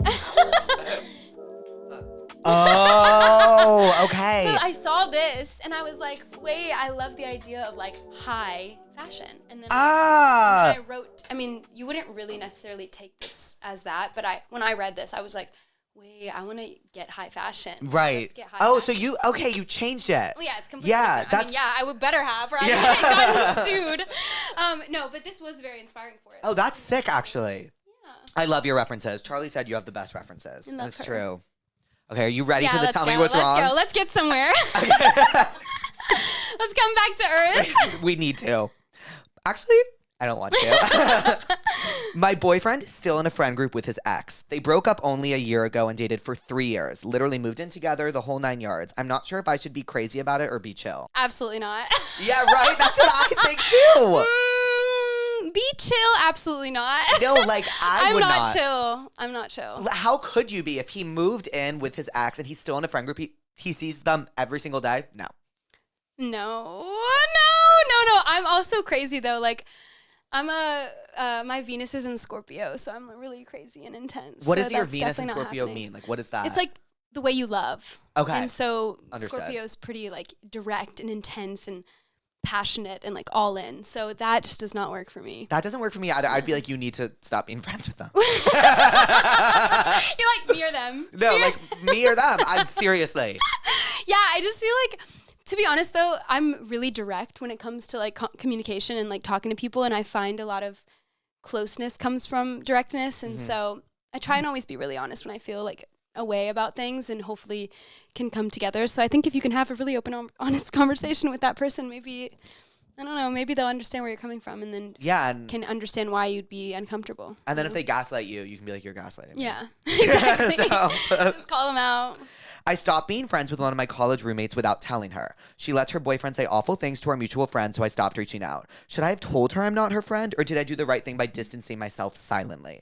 I think she should have told her. I think if you value that person as a long-term friend, you should always tell It doesn't them. sound like they do. No, right. So then, but then that's why, okay, I think if you're not that close with that person, then I think slowly distancing yourself is kind of the right way to go about it, because it's like, you know what, this is not going to last much longer than Right. this was lasting. So no need to have like an argument about it or try to like fight for this person if you feel that casual about letting them go. Right. But if you value them. And I also feel like you have to look at it from the other, like you have to kind of be empathetic for the other person as well, kind of be empathetic. But like you do, because like What was her reasoning? it was like her boyfriend says horrible things to their mutual friend, which is horrible. But like you should tell her, because like she's not going to know what's going on. Totally. And, No, like- I totally agree. And like she's going to be confused. Well, especially because it involves somebody else that's in their life that they may not know that they're acting like that, and then Right. causing them to lose friends. It's like, And maybe you also should like know.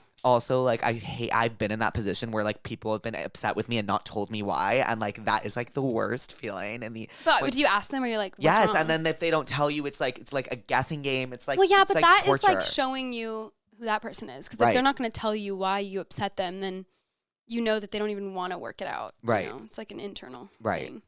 My coworker that I have a crush on just got assigned with me on a work project together. I'm up for a big promotion at the end of the summer if everything goes well. So how do I focus and girl boss my way through this? I think you can do both. I think you can do both as well. You can do it all. You just have to be confident about it. I'm going into college and I'm previously from an all-girls school. We'll all be living in a co-ed space. Any advice on how to adjust? Was your high school, middle school all girls? No. Okay. I went to a co-ed. I don't know why I thought. No. I think I just Although made that that up. seems fun. Yeah. Like just a bunch of girls and really scary and catty, but like fun. Yeah, I feel like all-girls school, if I was a girl, would scare the shit out of me. Totally. I need some masculine energy around me too. Yeah. Yeah. Okay, well, before I let you go, I have 2 questions for you. Okay. 3 questions for you. Okay. Did you have fun? Yes. I had a lot of fun with you. Same. I totally blacked out. I didn't Yeah, same. realize we I were don't know here what for I this said. one. I don't Me know what either. just happened. Number 2, so you talk about in headphones on, like putting your headphones on and like blocking out the world in terms of like what you're going through. Like, Mhm. what is your song that when you put your headphones on, like you can block out everything else? I go through phases with songs that help me do that, but right now and recently, I've really loved Hyper Ballad by Mhm. Bjork. I think that song is so beautiful. I've never gotten into Bjork. Oh, you have to listen to this song. It's the most magical, beautiful song. Hyper ever. Ballad. Yeah. Okay, It's I like will. you need to listen to it like alone in the dark. Okay, But okay. it's really beautiful and like really emotional. Also, has like Charlie given you like any good advice like going into your debut? Yeah, I mean, Charlie gives me good advice all the time, actually. Well, she helped you name Diet Pepsi, no? Yeah. Yeah. I played her Diet Pepsi and she was like, oh, why wouldn't you name it? Why wouldn't you call it Diet Pepsi? Like, Yeah. it's much more interesting. Because I was going to call it Backseat. I actually think Charlie has a song called Backseat too, which is funny. But, which was not as exciting. But then I was like, oh, yeah, might as well like do that. And then like how, and were you like, oh, like, and then like, I feel like Diet Pepsi, like, did that like inspire the Diet Pepsi like imagery and like or was it always like, did you always like? Well, it was always going to be Diet Pepsi because, first of all, I love Pepsi, actually. My pawpaw's favorite soda was always Pepsi. Really? And so I have like really strong memories associated with Pepsi. And obviously all the amazing, iconic commercials that always existed in life and performances, Super Bowl performances and stuff. But yeah, my pawpaw loved Pepsi. And so I like wanted to tie something in that, you know, made sense in that context, but also was like something I grew up with. So Pepsi made sense, and syllable wise, it was Diet Pepsi. And I do love Diet Pepsi. I actually think it's way better than the alternatives. Really? I actually do. I really fully believe that. Okay, So okay. I know it's shocking. and It's people- controversial take. I know it is. Yeah. But I actually fully believe it's better. And I've actually converted some people. So I feel like that's such a Louisiana thing. I feel like Britney Spears also like loves Diet totally. Pepsi, and like she's just always Pepsi, Yeah. period. I think maybe it is a Southern thing, actually. probably that It's is. super Pepsi based. Because, yeah, my pawpaw is also obviously from the South. Do you go home a lot? I try. Yeah. But it's really hard. And I've been working a lot. I feel guilty sometimes about the lack of times I go home in the year, but I am working on prioritizing it much more. What's it like for you when you go home?